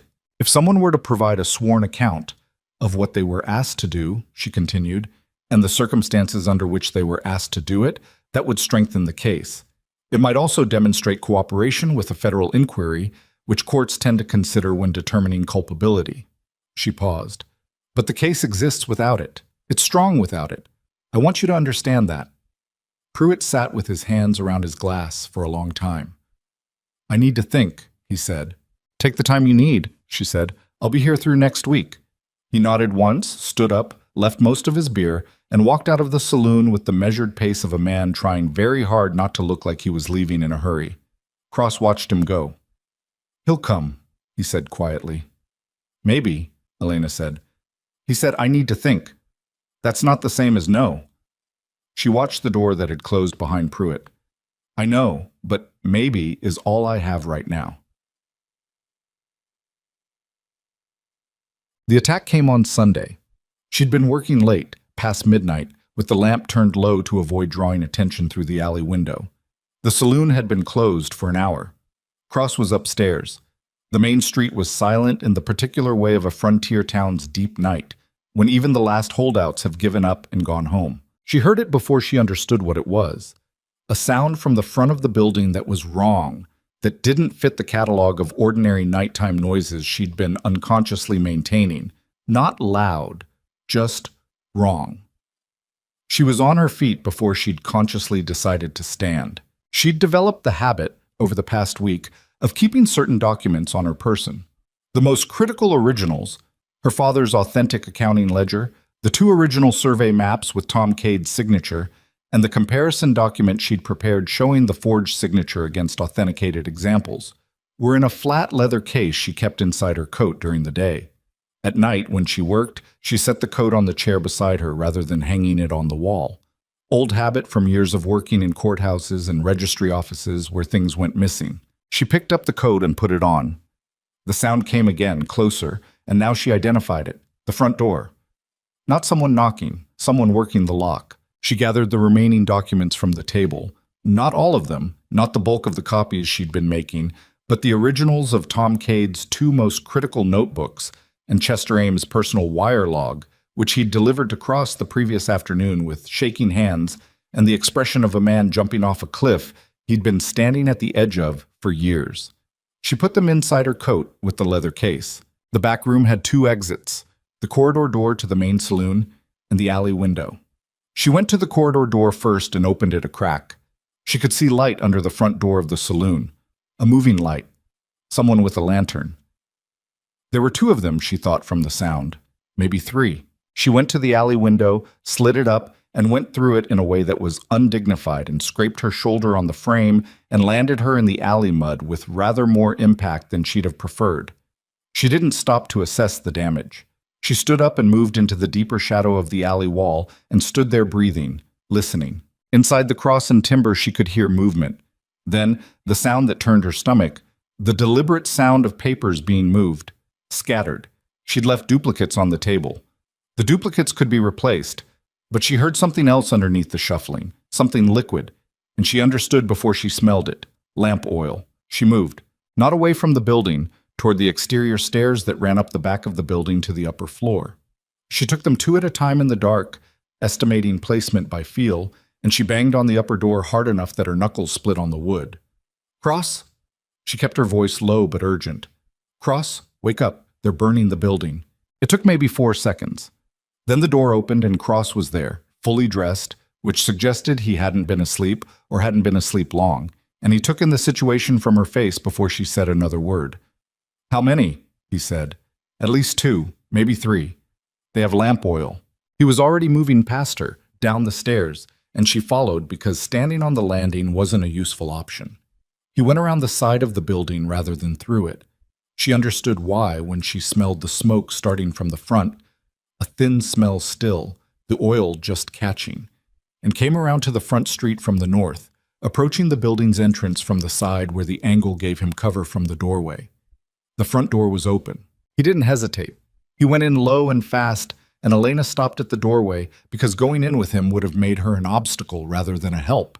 And she watched through the doorway as Cross crossed the main floor of the saloon toward where 2 men were in the process of realizing that the fire they'd started was smaller than expected because they hadn't had as much time as they'd needed, and that the man coming toward them was not someone they'd prepared for. The revolver came out, not as a gesture, as a statement. "Get out," Cross said. He said it the way he said most things, level, without unnecessary volume. It was somehow more frightening for the lack of theater. One of the men dropped the lamp he was holding. The other one, Dolan, she could see from the doorway, Hale's man who'd been asking questions about her at the hotel, looked at Cross and made a calculation that took about 1 second. "This isn't your fight," Dolan said. "It's my building," Cross said. Dolan looked at the revolver. Then he looked at Cross's face. Whatever he found there settled the calculation in a particular direction. They left. Not running. Men like Dolan didn't run if they could help it, but moving with purpose toward the back door, and Cross let them go, which Elena understood was the right choice because 2 men in custody with injuries meant a complex situation, and right now a simple one was better. The fire was small. The oil had caught on the edge of the table in the back room and a section of the floor, and Cross had a water bucket behind the bar that he'd apparently thought about before now because he had it in his hand inside of 30 seconds. Elena found a second bucket near the kitchen, and they put it out between them in a way that left them both coughing from the smoke and her coat wet at the hem and the back room's floor scorched in a 2-foot circle, but intact. They stood in the damaged room in the aftermath, both of them catching their breath. The papers on the table, the duplicate copies she'd left, were scattered and some were burned at the edges. Not destroyed, most of them were readable, but it had been close enough. "The originals?" Cross said. She put her hand to her coat. The documents inside were dry. "Here." He looked at her for a moment. "You went out the window." "I went out the window," she confirmed.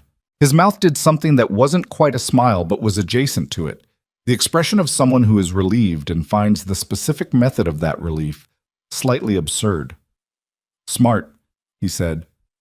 "There was mud," she said. "I can see that." He looked at her coat, at the mud on her skirt, at her scraped hand. "Are you hurt? Shoulder?" "Nothing serious." She looked at the scorched floor. "He's done calculating. He's moving to destroy the evidence because he's realized I've found more than he thought." "Yes, which means I'm out of time." "Yes," Cross said again. He set the empty bucket down. He had a smudge of smoke on his face, and his hair was disordered from sleep, and he looked at her with an expression she hadn't seen from him before. Something less controlled than his usual, something that had been shaken loose by the urgency of the last 10 minutes. "Elena, how long until you have everything you need?" She thought about it honestly. 3 days, maybe 4, if Pruitt comes through. "Then we do it differently," he said. "We don't wait for the judge to come to town. You present what you have now, publicly. Everything you found in front of witnesses so that the evidence is known to enough people that destroying the documents can't erase what's already been said out loud." She stared at him. "That's risky. I know. If I present before I have Pruitt's testimony, if you wait for Pruitt and Hale burns this building to the ground with everything in it, you have nothing," Cross said, "and Pruitt may never come if the alternative looks like it's failing." She thought about it. She didn't want to agree because agreeing meant abandoning the careful completeness she'd been building toward. But she'd spent enough time with evidence to know when a partial case presented to witnesses became its own kind of evidence, one that couldn't be burned. "Not everything," she said finally. "The most damning specifics. The protocol number gaps, the survey discrepancies, the wire correspondence. Enough that a room full of people understands what's been done, even if they don't understand all of it." "When?" She looked at the scorched floor, at the scattered papers, at the window she'd gone through in the dark. "Tuesday," she said. "Give me 2 more days." What? She didn't sleep the rest of that night. She used the time instead to make 3 complete copies of the most critical documents and gave 1 set to Margaret Cade the next morning, 1 set to Marta to be kept somewhere in the saloon that wasn't the back room, and kept 1 set herself. If anyone tried to burn 3 separate locations in a town of this size, they would run out of time and discretion before they ran out of targets. She also wrote a letter which she gave to Chester Ames to wire to the Territorial Marshal's office in Denver. Not a complaint, not yet, but a notification that evidence related to potential federal land fraud was being assembled in Blackridge Crossing and that a copy of documentation would follow within the week. She didn't know if it would bring anyone, but it created a record that she'd sent it, which was a different kind of protection. On Monday afternoon, Silas Pruitt came to the back room. He didn't knock. He just tried the door, found it unlocked, and came in, and stood there looking at the scorched floor with an expression that said he'd heard what had happened and it had confirmed something he'd already been telling himself. "Sit down," Elena said. He sat. He looked at the documents on the table with an expression she recognized. The specific expression of a person who is looking at something they've been afraid to see and finding that the actual sight of it is less terrible than the imagining had been. "I altered 14 registration filings between 1878 and 1882, Pruitt said. Without preamble, without negotiation, just the facts delivered in the flat voice of a man who'd made a decision and was executing it before he could reconsider. In each case, I was given specific instructions about what changes to make and what documentation to file. I was told what to say if questions were asked." He paused. "I was never told directly who the ultimate beneficiary was, but the instructions came from Victor Hale." Elena said nothing. She was afraid that if she said anything, even something affirming, it might break the particular state he was in, the state of a man who'd gotten himself to the edge of something and was getting it out while he still could. "The property belonging to a man named Arthur Mercer," Pruitt continued, "was the 14th. The signature on the transfer document was not genuine. I don't know who produced it. I was told it was in order and to file it accordingly." He looked at her directly for the first time since he'd sat down. "I knew it wasn't right. I filed it anyway." The room was very quiet. "I was afraid," he said. Not as an excuse, as a statement of fact. "I know," Elena said. "That doesn't make it—" "No," she said. "It doesn't, but it makes it human." She set her pen down. "Will you put this in writing? A sworn statement signed and dated?" He looked at the table. "Yes." "Today?" "Yes," he said. "Today. Before I—" He stopped. His hands on the table were not quite steady. "Before I have time to talk myself out of it." She produced a fresh sheet of paper and set it in front of him with the pen. Then she moved to the other side of the room and stood at the window with her back to him, giving him the small dignity of not being watched while he wrote. She looked out at the alley and the slice of Main Street visible at the end of it, and she thought about her father, about the accounting ledger in her coat with his real signature on every page, the backward slanting capitals and the compressed middle letters, the evidence of a hand that had done its work carefully and honestly for 20 years. She heard the pen moving behind her. She did not turn around until he was done. Tuesday evening, the Cross and Timber was fuller than usual. Word had gotten out, how exactly she wasn't certain, though she suspected Marta was involved, that something was going to happen. People had come in with the particular alertness of a crowd that expects to witness something, filling the tables and standing along the walls and ordering drinks they were only half attending to. Elena had seen it before, in different settings, the way a community that has been suppressing something will turn out in numbers when someone finally gives them permission to watch it surface. She stood at the front of the room near the piano with her documents arranged on the table beside her, and she looked at the crowd and felt, for the first time since she'd arrived in Black Ridge Crossing, something that wasn't exactly calm, but was the thing that comes after you've been afraid long enough that the fear stops feeling like information and starts feeling like weather. Something you're present in, not controlled by. Cross was at the bar. Not beside her, not in front of her. At the bar, with his hands on the rail and his posture relaxed, watching the room with the steady attention of someone who'd decided what they were there to do and was doing it. She started talking. She didn't use legal language. She used the language of someone telling a story, because the people in the room were not lawyers and they didn't need legal arguments. They needed the narrative to be clear enough that they could hold it, remember it, repeat it if they had to. She started with the protocol numbers.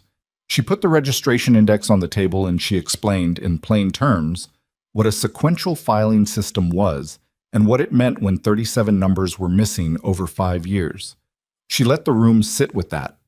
She watched people's faces move through skepticism toward attention, toward something harder to dismiss.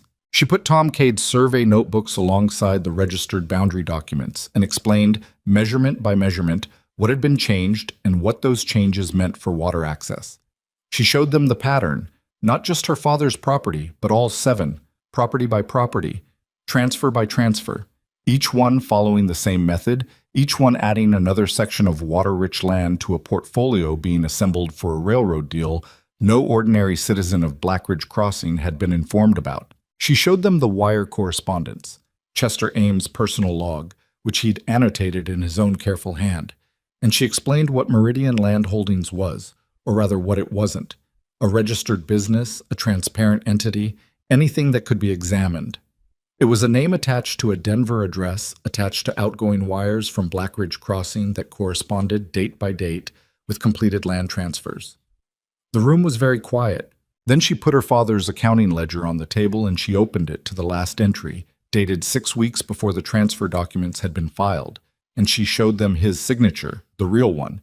And then she showed them the signature on the transfer documents, and she explained without elaborate rhetoric exactly why they were not the same. My father's name was Arthur Mercer, she said. He surveyed land in this territory for 22 years. He kept his accounts accurately. He did not transfer his property to Victor Hale 6 weeks before he died. She looked at the room. Someone signed his name. Someone filed the documents. Someone has been collecting water rights and profiting from fraudulent transfers while the families who lost their land tried to understand what happened to them. The back door of the saloon opened. Victor Hale came in. He had 3 men with him, not Dolan, who Elena hadn't seen since Sunday night, and he walked through the room with the same territorial qualities she'd first observed, except that there was something different about it now. The room didn't part for him the way it might have a week ago. People shifted, but not with deference, with something more complicated. He stopped near the center of the room, close enough to the front that his presence was an interruption, but far enough that he hadn't yet committed to anything. "Miss Mercer," he said, his voice carried without effort. "You've been entertaining the town, I see." "I've been explaining the public record," Elena said, "which is a matter of public concern." "What you've been doing," Hale said, "is presenting a collection of inaccurate documents and misinterpreted data as evidence of wrongdoing." His tone was the measured, reasonable tone of a man who'd talked his way out of things before and expected to do it again. "Land registrations have errors. Survey notes get revised. None of what you've described constitutes fraud." "Silas Pruitt disagrees with you," Elena said. Something flickered in Hale's expression. Fast. Controlled. But she'd been watching his face since she started talking, and she'd been waiting for the moment to say that name in this room, and she didn't miss it. "Pruitt filed a sworn statement this morning," she said, "describing the specific instructions he received and who gave them. It's with 3 separate people in this town, and a copy is already on its way to the territorial marshal's office in Denver by wire." The room was so quiet she could hear the fire in the stove. Hale looked at her for a long moment. His face was doing the thing that faces do when a man is recalculating in real time, finding the angles, looking for the move that restores a position that is no longer quite what it was. Then he started moving toward her. Not fast, not obviously aggressive. The kind of movement that could be construed, if anyone wanted to construe it generously, as simply crossing a room. But she knew what it was, and the room knew what it was, and the specific way people near his path leaned slightly away from him rather than making room for him was its own kind of statement about what they thought it was. She held her ground. She heard the sound from the bar. Not loud, not sudden. Just the sound of a man standing up from where he'd been leaning. Cross came out from behind the bar the same way he'd stood up from his table 9 days ago. At the pace he'd chosen, without urgency, without performance. He stepped between Elena and Hale with the same sideways placement, neither confrontational nor evasive, just present. His right hand rested at his side, not on the revolver, near it. "Victor," he said. Hale stopped.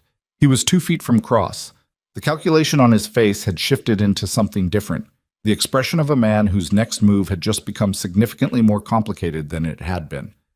"This isn't finished," Hale said. He said it to Elena, past Cross's shoulder. "No," Elena said. "It's not. But it's going to be." The room held its breath. Hale looked at Cross for a long moment, the look of men who have been measuring each other for years and know the measure by now. Then he turned, and his 3 men fell in around him, and he walked out through the back door the same way he'd come in. The room exhaled. Elena set her hands flat on the table and looked at the documents arranged in front of her and breathed. Her heart was doing something complicated in her chest that she was going to deal with later, in private, when she had the room to herself. She looked up at the crowd, all those faces, turned toward her, some frightened and some angry, and some with the particular expression of people who have watched something shift and aren't quite sure yet what it means. "I'll be filing a formal complaint with the territorial court by end of week," she said. Her voice was steadier than she'd expected. "The circuit judge is due in the county in 3 weeks. I intend to be ready." People started talking, not quietly, with the released energy of a room that has been holding its collective breath for longer than this evening. Cross came back to where she was standing. He didn't say anything for a moment. He looked at the documents on the table, at the room, at the door that Hale had left through. 3 of his properties have mortgages with the First Territorial Bank in Pueblo, Cross said quietly. When this becomes public knowledge, when a federal inquiry starts, even informally, those mortgages are going to become complicated for him. She looked at him. "You've been thinking about the financial implications." Someone had to. He met her eyes. "You were thinking about the legal ones." She was too tired to have a particular response to that. She just nodded. Marta appeared with a glass of water, not coffee, not whiskey, just water, and set it on the table beside the documents, and Elena picked it up and drank half of it and set it down again. Outside, somewhere down the main street, she could hear horses moving. Hale leaving, probably. Going back to the building with the late burning light to think about what had just happened and what options remained to him. She knew what remained to him. She'd been planning for it. The days after Tuesday moved differently. Not slower, not faster. Differently, with the specific quality of time that changes when a thing that has been building in secret is suddenly visible to everyone. The town of Black Ridge Crossing didn't transform overnight into something brave. That wasn't how towns worked in Elena's experience. What happened was more incremental and less cinematic. People started making small decisions that they would have made differently the week before. The hardware merchant nodded to her when she passed on the street, instead of finding something to look at. The woman at the hotel desk, the iron-haired one who'd warned her about the saloon, brought hot water to her room without being asked, which she hadn't done once in the 10 days prior. Small things. The kind of small things that meant the calculation had shifted. Hale was still in town. That was the part that kept her working past midnight every night that week, kept her watching the alley window before she let herself sleep. She'd expected him to leave, to put distance between himself and Black Ridge Crossing while the situation consolidated into something legal that he couldn't easily disrupt. He didn't. He stayed in his building with the late burning light and received visitors and sent riders out and did whatever it was that men like Hale did when they were deciding which version of the future they could still afford to purchase. Cross told her on Wednesday morning over coffee that had become a standing arrangement neither of them had formally established, that Hale had visited the marshal's office twice since Tuesday night. "What does the marshal say?" Elena asked. "Marshal Tully says he's listening." Cross turned his mug in the way he did when he was thinking. "Tully's not a bad man. He's a man who's been operating in a system that made certain things easier than others for a long time, and now the system is changing faster than he'd prefer." "Will he move against Hale before the judge arrives?" "Not on his own initiative," Cross said. "He'll wait to see which way the weight falls." He looked at her. "That's not a criticism. That's an accurate reading of what he is."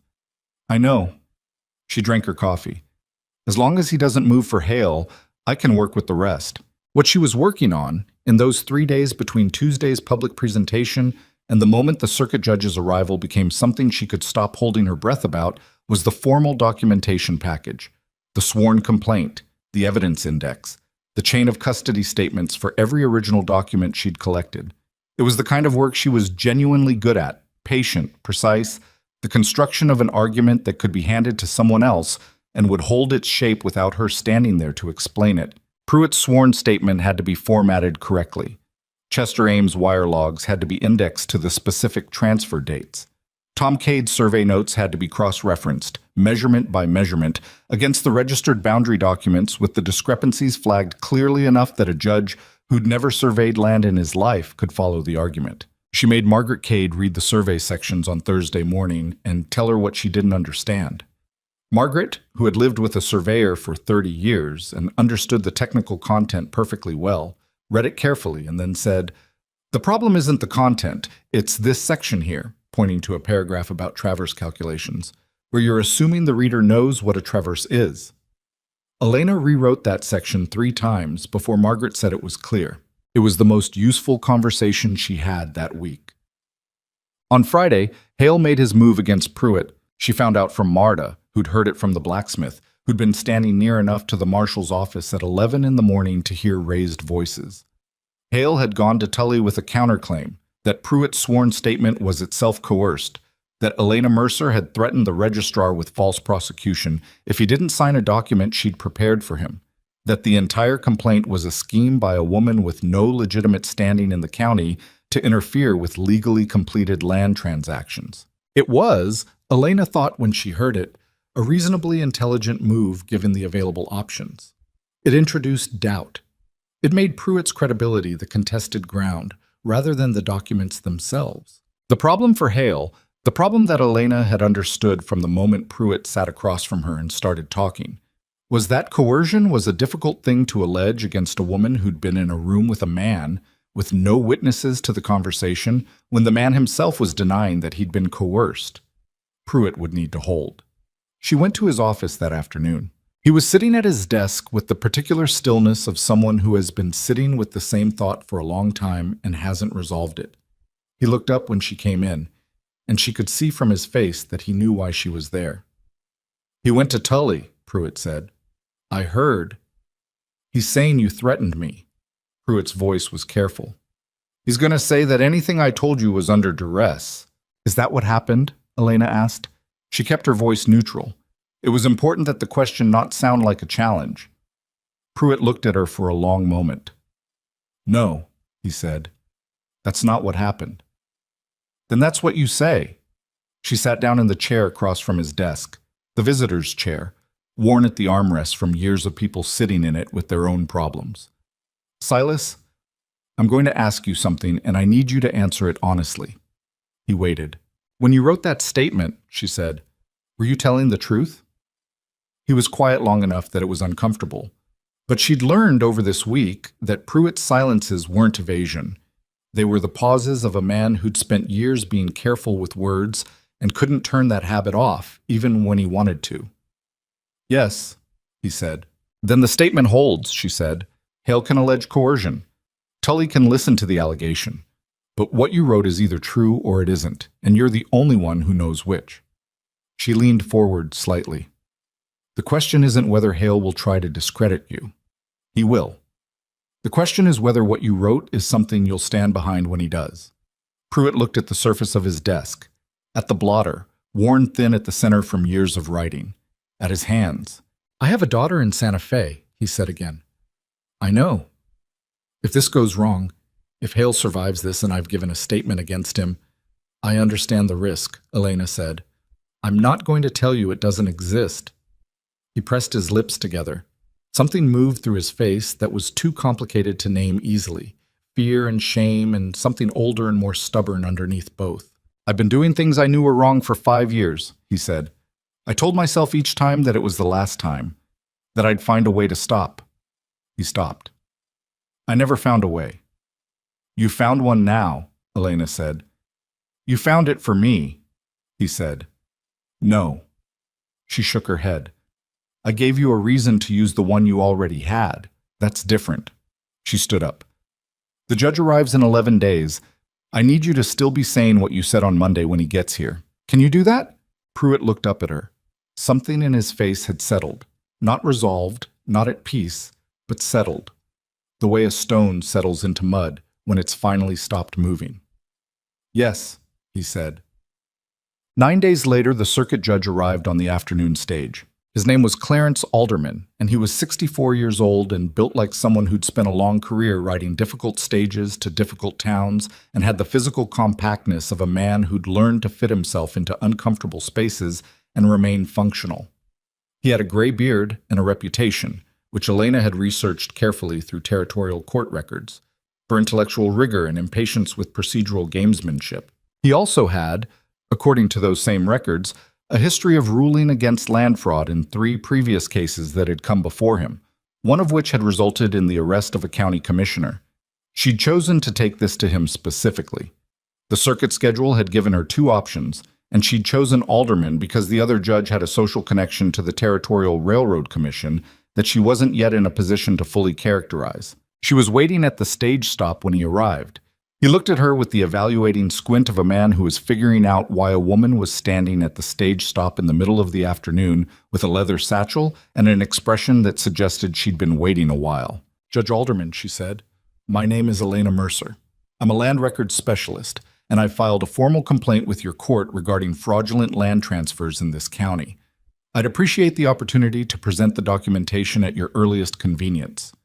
He looked at her for a moment. "How early," he said, "is earliest?" "This evening would suit me," she said. "If it suits you." He almost smiled. "Give me an hour to eat something," he said. "Then you can have your shot."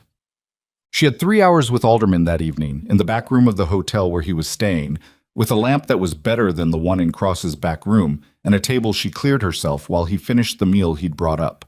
He read everything she gave him before he asked a question. That was the first thing she noticed about him. He read completely, rather than skimming and then interrogating, which meant that when he did ask questions, they were specific and precise and went directly to the points where the chain of evidence had gaps or places that required additional explanation. He asked about the protocol number methodology. She explained it. He asked whether an independent expert could confirm her interpretation of the sequential gaps, and she told him yes.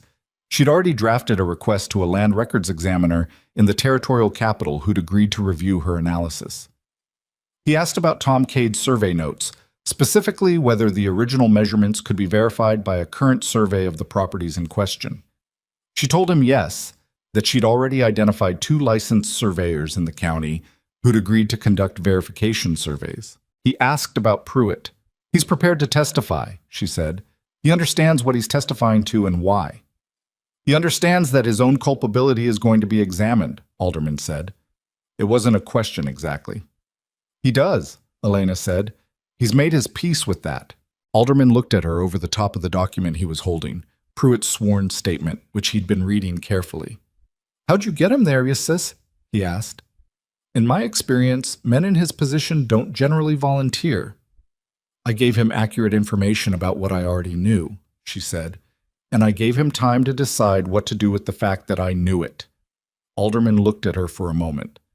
"And the man who runs the saloon, Cross, what's his role in this?" "He provided a space to work," Elena said, "and a reason for Victor Hale to reconsider the physical option at a couple of critical moments." "Has he done anything actionable?" "Nothing that isn't covered by property protection and reasonable defense of his establishment," she said. "He's not part of the complaint." Alderman set Pruitt's statement down. He looked at the documents spread across the table, the evidence index, the survey comparison, the wire logs, the registration analysis, the forgery documentation for her father's signature. "Miss Mercer," he said, "in my experience, land fraud cases in the territories come in 2 varieties. The kind where someone has bent a few rules and the evidence is complicated and the outcome is uncertain, and the kind where someone has built a deliberate system over a long period of time and left enough of a paper trail that a competent examiner can reconstruct the whole architecture." He paused. "This is the second kind." She looked at him. "Yes, the Meridian Land Holdings connection," he said. "That's going to require a separate federal inquiry. I can flag it and refer it, but resolving the Denver end of this is beyond my circuit jurisdiction." "I understand that," she said.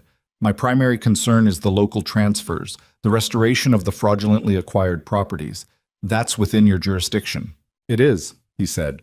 He closed the top folder and straightened the documents in front of him with the precise gesture of a man who was also a keeper of papers. "I'll need 3 days to review the full package thoroughly. I'll schedule a formal hearing on the 6th day of my stay." He looked at her. "I'll need your witnesses available." "They'll be available," she said. He nodded once. "Get some sleep," he said. "You look like you haven't had a full night in 3 weeks." She almost told him she hadn't had a full night in 6 months. She decided against it. "Thank you for your time," she said instead. The 3 days before the hearing were the longest of the entire month. Hale moved in ways she'd anticipated and one she hadn't. He'd anticipated 2 of the business owners who'd been in the saloon on Tuesday night received visits from one of Hale's men expressing concern about their outstanding debts and the terms under which those debts might be called in. She'd heard about both visits within hours through Marta's network, which she'd come to think of as the most efficient intelligence operation in Black Ridge Crossing, operating entirely through coffee refills and the specific information carrying capacity of a woman that men habitually underestimated. The one she hadn't anticipated. Hale attempted to file a counter-complaint with Alderman, alleging that the documents Elena had submitted contained forgeries themselves, specifically that Tom Cade's survey notebooks had been altered after the fact to show measurements that didn't match the original surveys.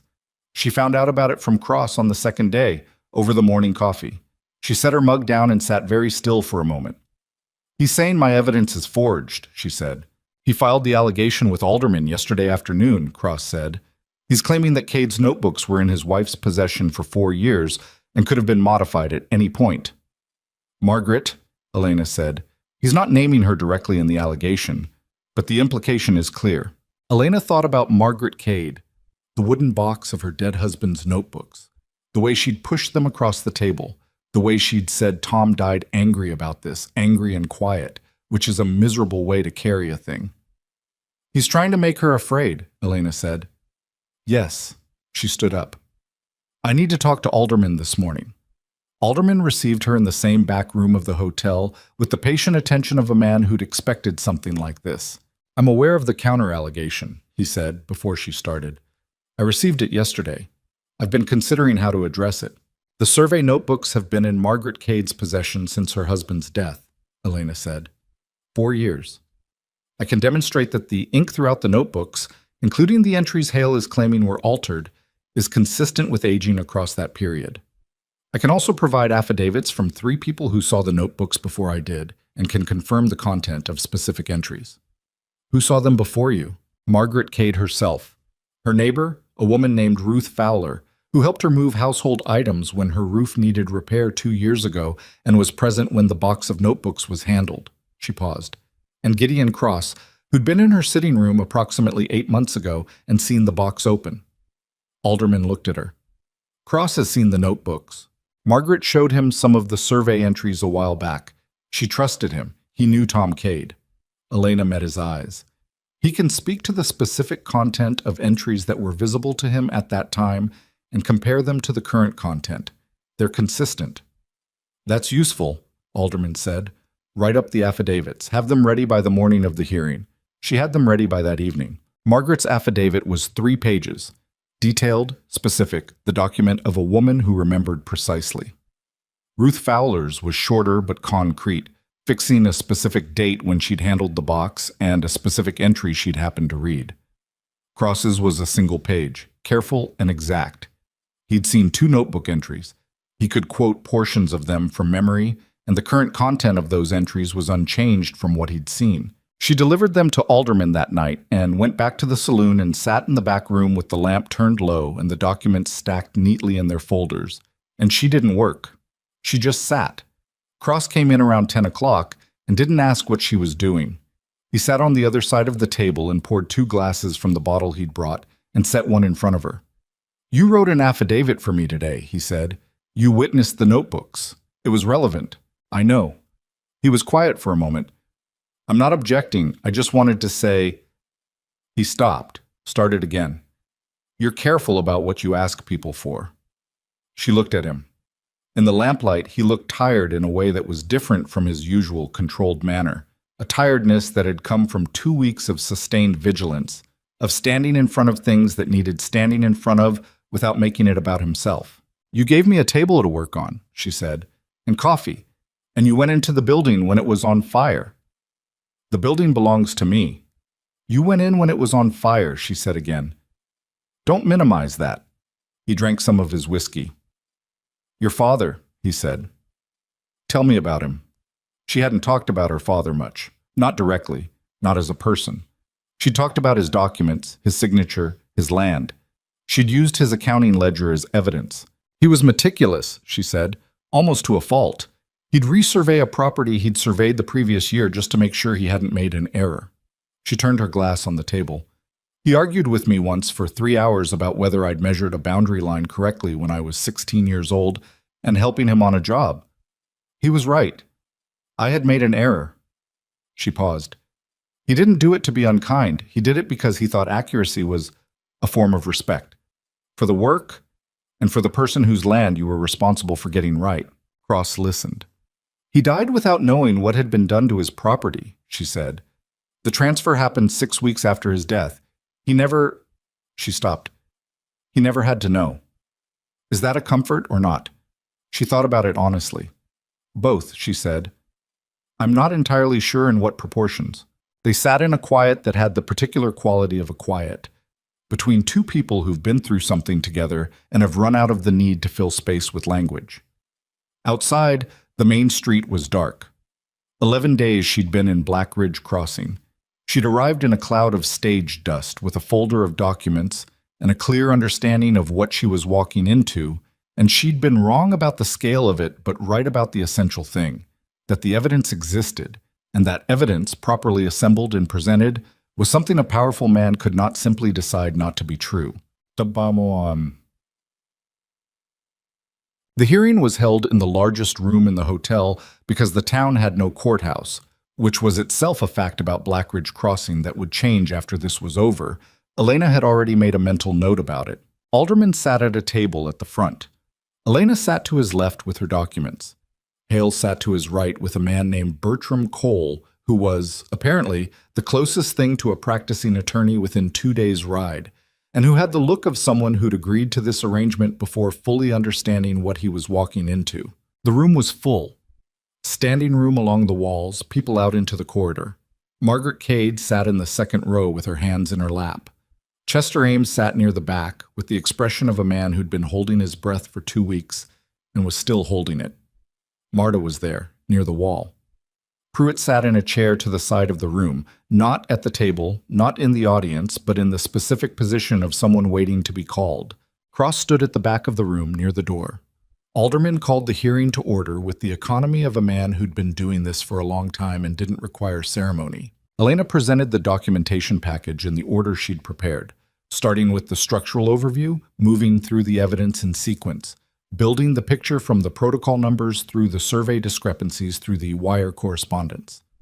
She'd done this enough times over the past month, in various partial versions, that the words came without effort. She knew where each piece fit. She knew which transitions needed emphasis and which could move quickly. Bertram Cole objected 4 times. Alderman overruled 3 of the objections and sustained 1, a question about chain of custody for Chester Ames's wire logs that Elena had anticipated and had documentation to address, which she provided.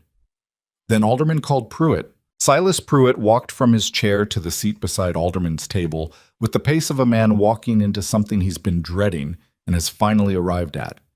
He sat down. He looked at Alderman, not at Hale, which was either the result of careful coaching or his own instinct, and Elena thought it was probably his own instinct. Alderman asked him about the 14 registrations. Pruitt talked for 45 minutes. He was not dramatic about it. He didn't editorialize. He described, with the flat precision of someone giving a technical account, what he had been asked to do for each of the 14 filings, which numbers were changed, which dates were altered, which boundary descriptions were modified. He described the nature of the instructions he'd received and the form in which they'd come. He described the implicit understanding that had governed the arrangement for 5 years. He named Victor Hale each time he was asked who had given the instructions. Cole cross-examined him for 15 minutes. Pruitt's answers didn't change. When it was over, Pruitt went back to his chair and sat down and didn't look at anything in particular. Elena watched his hands, which were not entirely steady, and thought about what it cost a person to say accurate, true things about their own worst decisions in a room full of their neighbors. It cost something. She wasn't going to pretend it didn't. Alderman called a recess of 30 minutes. People moved in the corridor and the hotel lobby. Elena stood at the window of the hearing room and looked at the main street of Black Ridge Crossing and didn't think about anything specific, just let her mind run without direction for the first time in weeks. When Alderman came back, he didn't take long. He reviewed systematically the evidence as presented. The protocol number analysis, corroborated by the confirmation from the territorial capital's land records examiner, who'd reviewed Elena's methodology by wire and found it sound. The survey discrepancies, corroborated by Tom Cade's notebooks, whose authenticity had been established to his satisfaction by the affidavits of 3 witnesses and the physical examination of the documents themselves, which showed consistent aging throughout. The wire correspondence, corroborated by Chester Ames' personal logs. which contained dated entries in Ames' own hand that aligned with the transfer records and Pruitt's testimony. The transfer documents filed in the name of Arthur Mercer, deceased, bearing a date 6 weeks prior to their filing and a signature inconsistent with the authenticated examples provided by the complainant, Alderman said, are hereby found to be fraudulent. The transfer of the Mercer property to Victor Hale, recorded under Protocol number 1882-447, is void. He went through the other 6 properties with the same precision. 4 of the 7 had surviving family members or original owners who'd been located and notified. Elena had done that work herself during the documentation phase. 3 were estates with no surviving claimants, which created a different legal question that Alderman noted for the territorial court's consideration. Then he looked at Hale. Victor Hale, he said. On the basis of the evidence presented and the sworn testimony received in these proceedings, I am referring this matter to the Territorial Prosecutor's Office for criminal charges, including document fraud, filing of fraudulent instruments, and coercion of a public official. He paused. You are directed to remain in the county pending the prosecutor's office's determination of how to proceed. Marshal Tully, who had been standing near the back wall with the expression of a man watching something larger than himself come to a conclusion he'd been waiting for, straightened up. Hale sat very still. Cole said something in his ear. Hale's face went through several things in quick succession. None of them were the controlled, pleasant expression he'd been carrying since the night he hit her in the saloon. What was underneath was less composed, more ordinary. The face of a man who'd built a careful architecture over 11 years and was watching someone dismantle it with the same kind of patience he'd never extended to anyone else. He looked at Elena. Not at Alderman, not at Pruitt, not at the room. At her. She held his gaze and didn't do anything with it. There was nothing to do with it. It was just a man looking at the person who'd taken something from him, and what he'd lost wasn't ever really his. Tully came forward. He had the decency, or the practical wisdom, to do it quickly and without theater. 2 words. Hale stood up. His hands were cuffed before he'd had time to fully process that it was happening. The room did not cheer. It wasn't that kind of room, or those kinds of people. What happened was a long collective exhale. The sound of a community releasing something it had been holding, quietly and without much choice, for a long time. Margaret Cade had her hands pressed together in her lap, and her eyes were wet, and she was looking at the window rather than at anyone specific. And Elena thought about Tom Cade dying angry and quiet about something that now, finally, had been answered. Chester Ames let out a long, shaking breath. Marta, at the wall, had her arms crossed, and her expression was the expression of someone who is not surprised and is allowing themselves to be relieved anyway. Cross, at the back of the room, was looking at Elena. She looked back at him across the length of the room and all the people between them, and she felt the weight of the leather satchel in her lap. The original documents, all of them, the 6 months of work and the journey that had started in a Cheyenne archive and ended here, in a hotel room in Blackridge Crossing, with a man in handcuffs and a judge's ruling that her father's land was his again.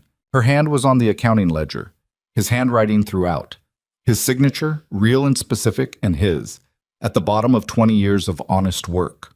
She kept her hand on it until the room started to move around her, and the moment passed into the next one, where there were still things to do and arrangements to make, and a territorial prosecutor's office to correspond with, and the long, ordinary work of whatever came after this.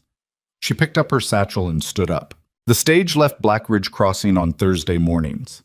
Elena knew this because she'd confirmed the schedule 3 separate times in her first week, knowing the exit was a practical matter when you were operating in a place that might decide to make your exit for you.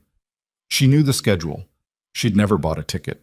The Thursday after Alderman's ruling, she stood at the window of the back room and watched the stage pull out of town without her on it, and she felt something settle that she hadn't been expecting.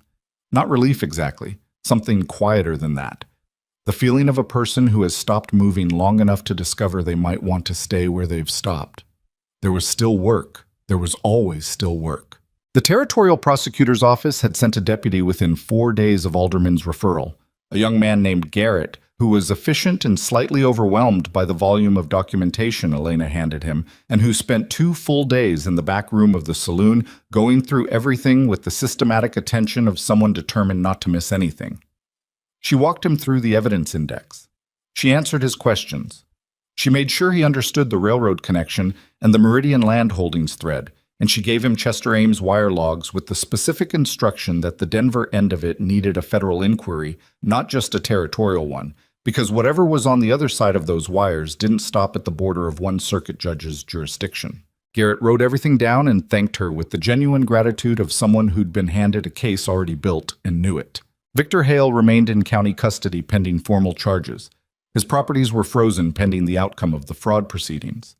The First Territorial Bank in Pueblo, as Cross had predicted, had already sent a letter to the county clerk's office requesting clarification on the status of 3 outstanding mortgage instruments, which was the financial equivalent of a man quietly stepping away from a burning building before anyone could ask him why he'd been standing so close to it. Meridian Land Holdings, when the federal inquiry finally reached Denver 6 weeks later, turned out to be a holding vehicle shared between Hale and a deputy commissioner on the Territorial Railroad Authority, a man named Edgar Foss, who had resigned his position before the investigator from the land office arrived at his door, which was either coincidence or the result of someone tipping him off, and that question was someone else's problem now. Elena had done what she'd come to do. She couldn't do everything. The 4 families whose properties had been restored, the surviving ones, came to Blackridge Crossing over the following weeks in 1s and 2s, some from other counties, one from as far as New Mexico. They came to sign the re-registration documents. They came to look at land they'd thought they'd lost. One man, a rancher named Walt Dempsey, who'd lost his creek frontage in 1880 and moved his family to his wife's parents' place in Colorado Springs, walked the boundary of his restored property alone for about 2 hours before he came back and sat on the front steps of the Cross and Timber and asked Marta for a beer and didn't say much for a long time. Marta brought him the beer and didn't ask questions, which was the correct response. Elena watched from the window of the back room, which had become, by degrees, her room, the room where she worked, the room where she thought, the room that had a scorch mark on the floor that Cross had covered with a rug and never mentioned again. She'd stopped thinking of it as a temporary arrangement. The office opened on a Tuesday, 6 weeks after the hearing. It was in the building that had been her father's, the property restored by Alderman's ruling, a modest 2-story structure on the south end of Main Street that had been used as a warehouse by the man Hale had installed in it. Elena had spent 2 weeks cleaning it out and another week deciding what to do with it. And the decision she arrived at was the one that had been building in the back of her mind since she'd first spread Tom Cade's survey notebooks across Margaret Cade's sitting room table and understood that the problem here wasn't just Victor Hale. The problem was that ordinary people, settlers, ranchers, widows, anyone without legal training, had no reliable way to understand the documents that controlled their lives. The contracts they signed, the deeds they filed, the registrations they submitted in good faith to offices that might or might not be operating in good faith. They handed their futures to systems they couldn't read and trusted those systems to work the way they were supposed to. And when the systems were broken or bent, they had no way to know until it was too late. That was the opening that men like Hale moved through. Not genius, not particular cunning, just the gap between what ordinary people knew and what they needed to know. She put a sign over the door, hand-lettered, plain, Mercer Land and Legal Records, consultation for settlers and property owners. No flourishes. The sign said what the office was. Margaret Cade had helped her arrange the interior, 2 desks, a shelf for reference volumes, a table large enough for survey maps to be laid out and read properly. Margaret had also, without being asked, made curtains for the windows, which Elena had not been planning to address, and which made the office look less like a storage room and more like a place where someone intended to work for a long time. "You didn't have to do that," Elena told her. "I know," Margaret said. "The curtains were in my spare room and they weren't doing anything." She looked at the shelves. "You're going to need more reference volumes. Tom had land law references I never knew what to do with. I'll bring them tomorrow." She brought 7 volumes the next morning, which filled the shelf considerably and gave the office the specific quality of a place that took itself seriously. The first person who came through the door that Tuesday wasn't a settler or a rancher. It was Silas Pruitt. He stood in the doorway for a moment, looking at the room with an expression Elena couldn't immediately read. He was wearing his work coat, the old, carefully maintained one, and he had his hat in his hands in the way people hold hats when they're uncertain of their reception. "Mr. Pruitt," Elena said. "Miss Mercer." He looked at the shelves, the desks, the maps laid out on the large table. You're staying. I'm staying. He turned his hat in his hands. I wanted to. He stopped. Started again, which was a pattern she'd noticed in him, the careful man's habit of rejecting his first phrasing and trying for a more accurate one. I wanted to say that what you did here mattered, not just for your father's property, for, he gestured, a small movement that encompassed something larger than the room, for the way things work here, or the way they'll work now. You helped do that, she said. Your testimony was what held it together. He shook his head slightly. You built the case. I just told the truth once I ran out of reasons not to. That's not a small thing, she said. Running out of reasons not to tell the truth and then telling it anyway. That's not nothing, Silas. He looked at her.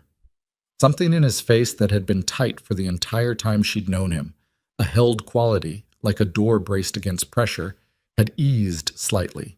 There's a question, he said, about my position.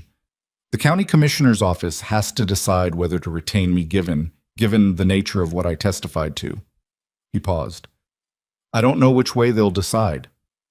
If they don't retain you, Elena said, I need someone who understands county registration protocol to help with what I'm building here. The work requires someone who knows how the filing system actually functions, not just how it's supposed to function. Pruitt looked at her for a long moment. You're offering me a job, he said. I'm saying the conversation is available if you need it, she said. Whatever the commissioner's office decides. He nodded slowly. He put his hat back on. I'll let you know, he said, and left with the same measured pace he'd always used, and Elena watched him go and thought that whatever he decided would probably be the right decision, because a man who'd finally told the truth after 5 years of not telling it was going to make his subsequent decisions differently than he'd made the ones before. Cross came by the office on the third day.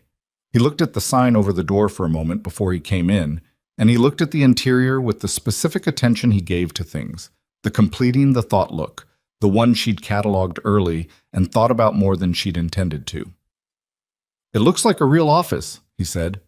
It is a real office. He walked to the shelf of reference volumes and read a few spines. Tom Cade's land law references, he said. Margaret brought them. Of course she did. He turned and looked at the room again, the desks, the map table, the curtains that made it look like someone planned to stay. You're going to be busy. I'm already busy, she said. Walt Dempsey came in yesterday with 3 contracts he'd signed over the past 4 years that he'd never had anyone review. 2 of them have provisions he didn't understand when he signed them and wouldn't have agreed to if he had. What provisions? One gives the other party rights of first refusal on his water access if he defaults on a payment. The other has an automatic renewal clause that he can't exit without a penalty that amounts to 6 months of his income. She set her pen down. He didn't know. He's a rancher. He knows cattle and land.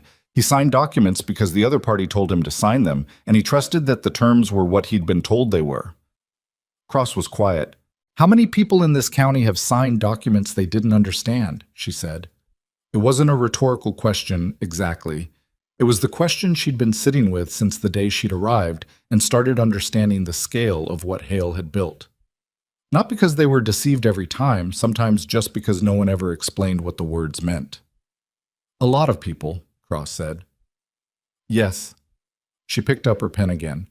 So I'm going to be busy. He sat in the chair across from her desk, the visitor's chair, which she'd brought from the saloon's back room and which Cross had let her take without comment. He sat in it and looked at her with the expression she'd come to understand was him arriving at something he'd been thinking about for a while. I want to say something, he said. She waited. The night you came in on the stage, he said. I wasn't planning to be involved in whatever you were doing. I was going to stay out of it, the way I've stayed out of most things for 10 years. He looked at the window, then back at her. I stood up in the saloon because of what I said. It's my place. What happens there is my business. That part was true. But, she said, but there was also... He stopped, made the same effort Pruitt made, rejecting the first phrasing. I recognized something. The way you were sitting there with the folder on the table, not performing anything, not trying to look like you weren't afraid, just doing the next thing that needed doing, even though you were clearly afraid. He paused. I recognized that. She looked at him. From what? From a version of myself I used to be, he said. Before I decided that the cost of being involved in things was too high to keep paying, she considered that. What changed your mind? About the cost? He looked at her for a long enough moment that she thought he wasn't going to answer. You did, he said. Simple. Factual. No decoration on it. She set her pen down again. The office was quiet except for the sound of the main street outside. Horses, voices, the ordinary noise of a town going about its business in the October afternoon. The same sounds she'd been hearing for 6 weeks, grown familiar in the way that sounds become familiar when you stop noticing them consciously because you're home. She'd been thinking about that word for the past 2 weeks. Home. What it meant. Whether it was a place or a decision, or some combination of the two that you couldn't separate once they'd been made together. I found something in this town besides what I came looking for, she said. What? People worth being around. She said it without excessive weight. That's not nothing. I've been in enough places to know it's not common. Cross looked at her with an expression that was the quietest version of the thing she'd been watching build in his face over 6 weeks. A slow opening, like a window in a house that's been closed for a long time. The air coming in cautiously at first. I'm not easy to be around, he said. I should tell you that clearly. I've noticed, she said. I've been alone a long time. I know. That changes how a person... He stopped. I don't always... Cross, she said. He stopped. I spent 6 months eating meals by myself while I chased evidence across 2 territories, she said. I'm also not easy to be around. I work too much, and I think about land records at dinner, and I argue about things that most people don't consider worth arguing about. She met his eyes. I'm not looking for easy. He was quiet for a moment. What are you looking for? He said. She thought about how to answer that honestly. Something real, she said. Something that I built instead of inherited. Work that matters, and people who mean what they say. She looked at the office around her, her father's building, the shelf of reference volumes, the map table, the curtains Margaret had brought because she thought they were needed. I think I'm looking at most of it. Cross looked at her for a long time. Then he stood up from the visitor's chair and walked around the desk. And she stood up because sitting while he was standing felt like the wrong arrangement. And he was close enough that she could see the tiredness in his face that had been there since the night of the fire and hadn't quite left. And also the other thing. The thing that had been building quietly alongside everything else. He didn't say anything else. He put his hand against the side of her face, carefully, on the side that hadn't been bruised, or that had been bruised and healed. And she let him. And that was its own kind of answer to a question neither of them had asked out loud.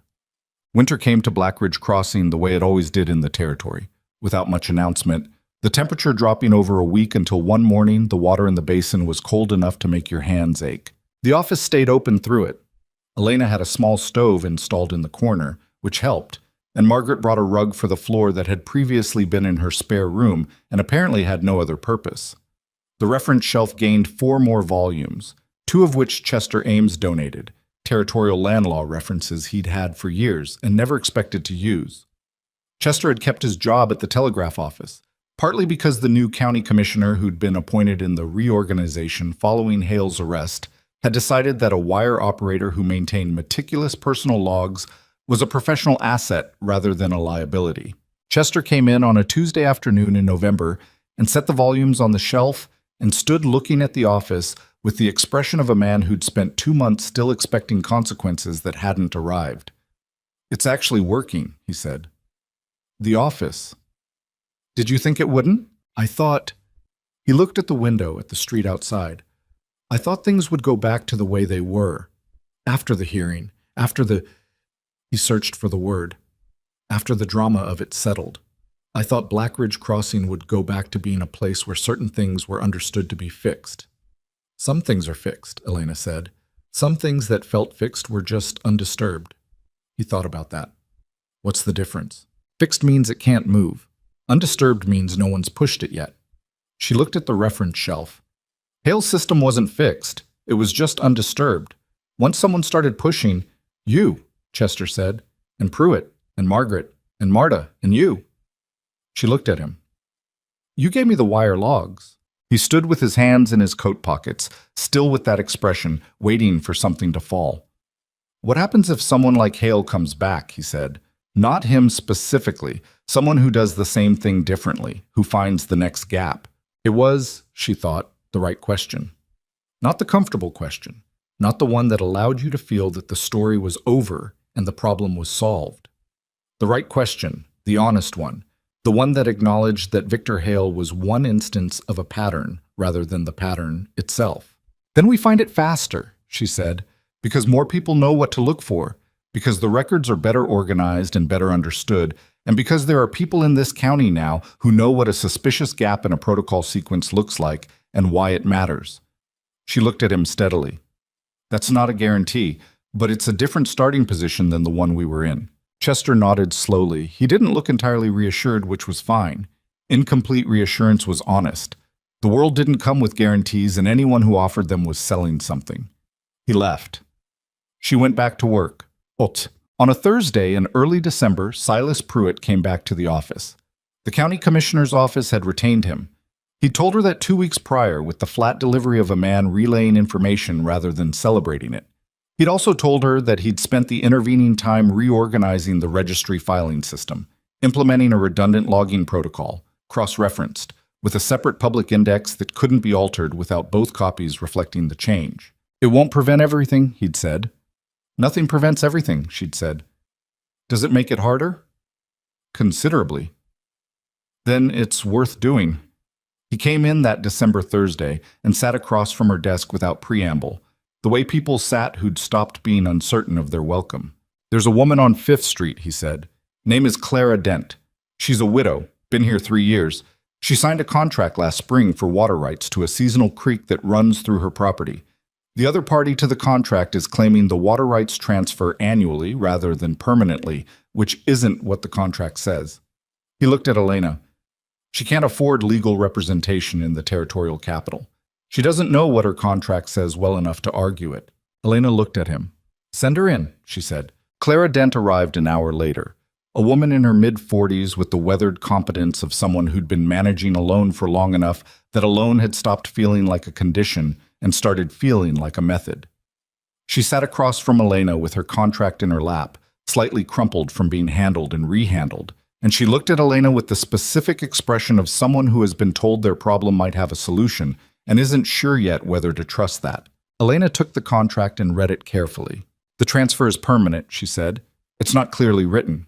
There's ambiguous language in Section 3 that the other party is exploiting, but the intent and the legal effect of the contract as written is permanent transfer. She set it on the desk between them and put her finger on the relevant section. Here, this clause, the word seasonal modifies the creek, not the rights. It's describing the type of water source, not the duration of the transfer. Clara looked at the contract, at Elena's finger on the clause, at the words. I didn't understand it when I signed it, she said. Not ashamed, just factual. Most people wouldn't, Elena said. The language is deliberately ambiguous. The person who drafted this knew what they were doing. She looked at Clara. I'll write you a formal interpretation document, 3 pages, plain language, explaining exactly what this contract means and why. If the other party continues to claim the water rights revert annually, you take my document to the county registrar's office and file it as a clarifying addendum to the original contract. If they push further, that document is your foundation for a complaint. How much? Clara started. Nothing, Elena said. Clara looked at her. The office charges for commercial consultations, Elena said.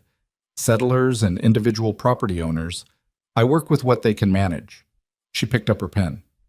What I charge is that if someone else comes to you in the same position, someone who doesn't know where to go, you tell them about this office. Clara was quiet for a moment. That's your whole payment? It's the payment that compounds, Elena said.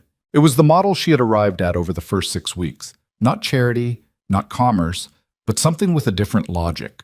The people who could least afford legal confusion were the ones most vulnerable to it, and charging them market rate solved one problem while creating another. What she needed wasn't payment in the immediate sense. She needed the word to travel. She needed the next Clara Dent to know there was somewhere to go before the contract had already been signed under disadvantageous terms. Clara left with her interpretation document, which Elena had written out in the hour after she'd reviewed the contract. Clear, specific, with the relevant clauses numbered and explained in language that assumed intelligence rather than legal knowledge. She watched Clara walk down the main street with the document folded carefully in her coat pocket, and she thought about how many thousands of people in the territories were walking around right now with contracts in their pockets that they didn't fully understand, signed in good faith, trusting systems and people who might or might not deserve that trust. It was an enormous problem. She was one person with a two-desk office and a shelf of reference volumes. That gap between the scale of the problem and the scale of what she could do about it was not something she'd resolved. She wasn't sure it could be resolved. What she decided was that the gap being large didn't mean you stood on one side of it and stayed there. It meant you built what you could build and trusted that what you built would teach someone else to build something adjacent to it, and that eventually the aggregate of many small things became something larger than any individual effort. Her father had believed something like that. He'd surveyed land, measurement by measurement, one property at a time, and he'd believed that accurate measurement done faithfully over time produced a record that future people could rely on. He hadn't been trying to change the world. He'd been trying to do his work correctly. She was trying to do her work correctly. It turned out that was the same thing, done long enough, in the right place.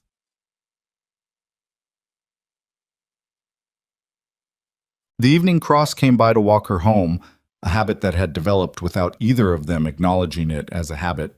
He stopped at the door of the office and looked at the sign over it in the last light. "It needs better lettering," he said. "The lettering is fine. The letters are uneven." "The letters convey the information," she said, pulling the door shut behind her. "The unevenness gives it character." He looked at her sideways. "Character.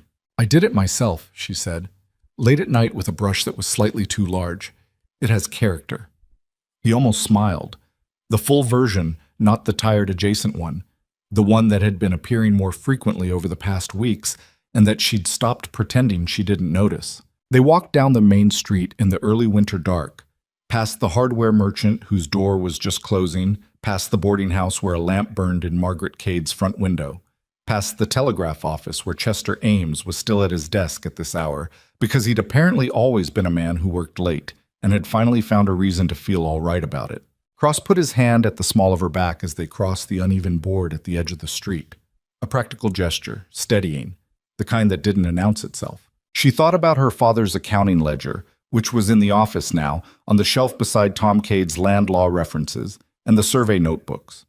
She'd put it there deliberately, not as a memorial, he wouldn't have wanted that, as a working document, as the kind of record that reminded anyone who looked at it what honest work actually looked like, done over time, without shortcuts. The bruise on her face was long gone. Sometimes she forgot it had been there, and then she'd catch herself in the mirror and remember the night she'd walked into that saloon with her documents and her anger and her 6 months of careful preparation, and a man had hit her in front of 40 people who'd found their boots very interesting. She didn't forgive him for it. Forgiveness wasn't the point, and she wasn't built for the kind of performance that involved calling something you'd endured a gift.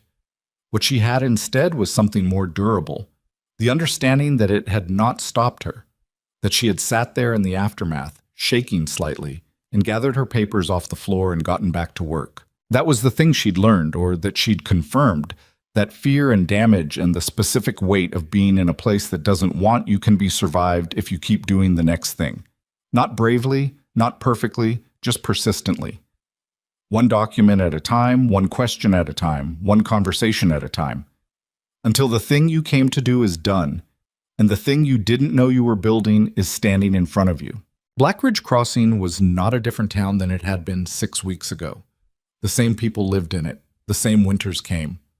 The same problems of land and water and contract and trust existed and would go on existing, because that was what human settlements were, places where people's competing interests required some form of honest arbitration to keep from collapsing into the kind of arrangement that rewarded whoever hit hardest. What was different was small and specific. There was a 2-desk office on Main Street with uneven sign lettering where a person who didn't understand a contract could go and have it explained to them in plain language by someone who wasn't going to take advantage of the explanation. That was all. It wasn't a revolution. It wasn't the end of anything. It was a beginning, and beginnings were enough. They were, in fact, the only thing that ever actually changed anything. Not grand conclusions, but small, persistent starts, one after another, until the accumulation of them added up to something that looked from a distance like progress. She walked home in the dark with her hand in crosses, and the sign with its uneven letters was behind her, and the office with its reference shelf and its map table and its scorch mark covered by a rug was behind her. And somewhere on that shelf, her father's accounting ledger sat beside the land law volumes in the quiet, doing the only thing a good record can do once it's been made honest again: waiting to be useful.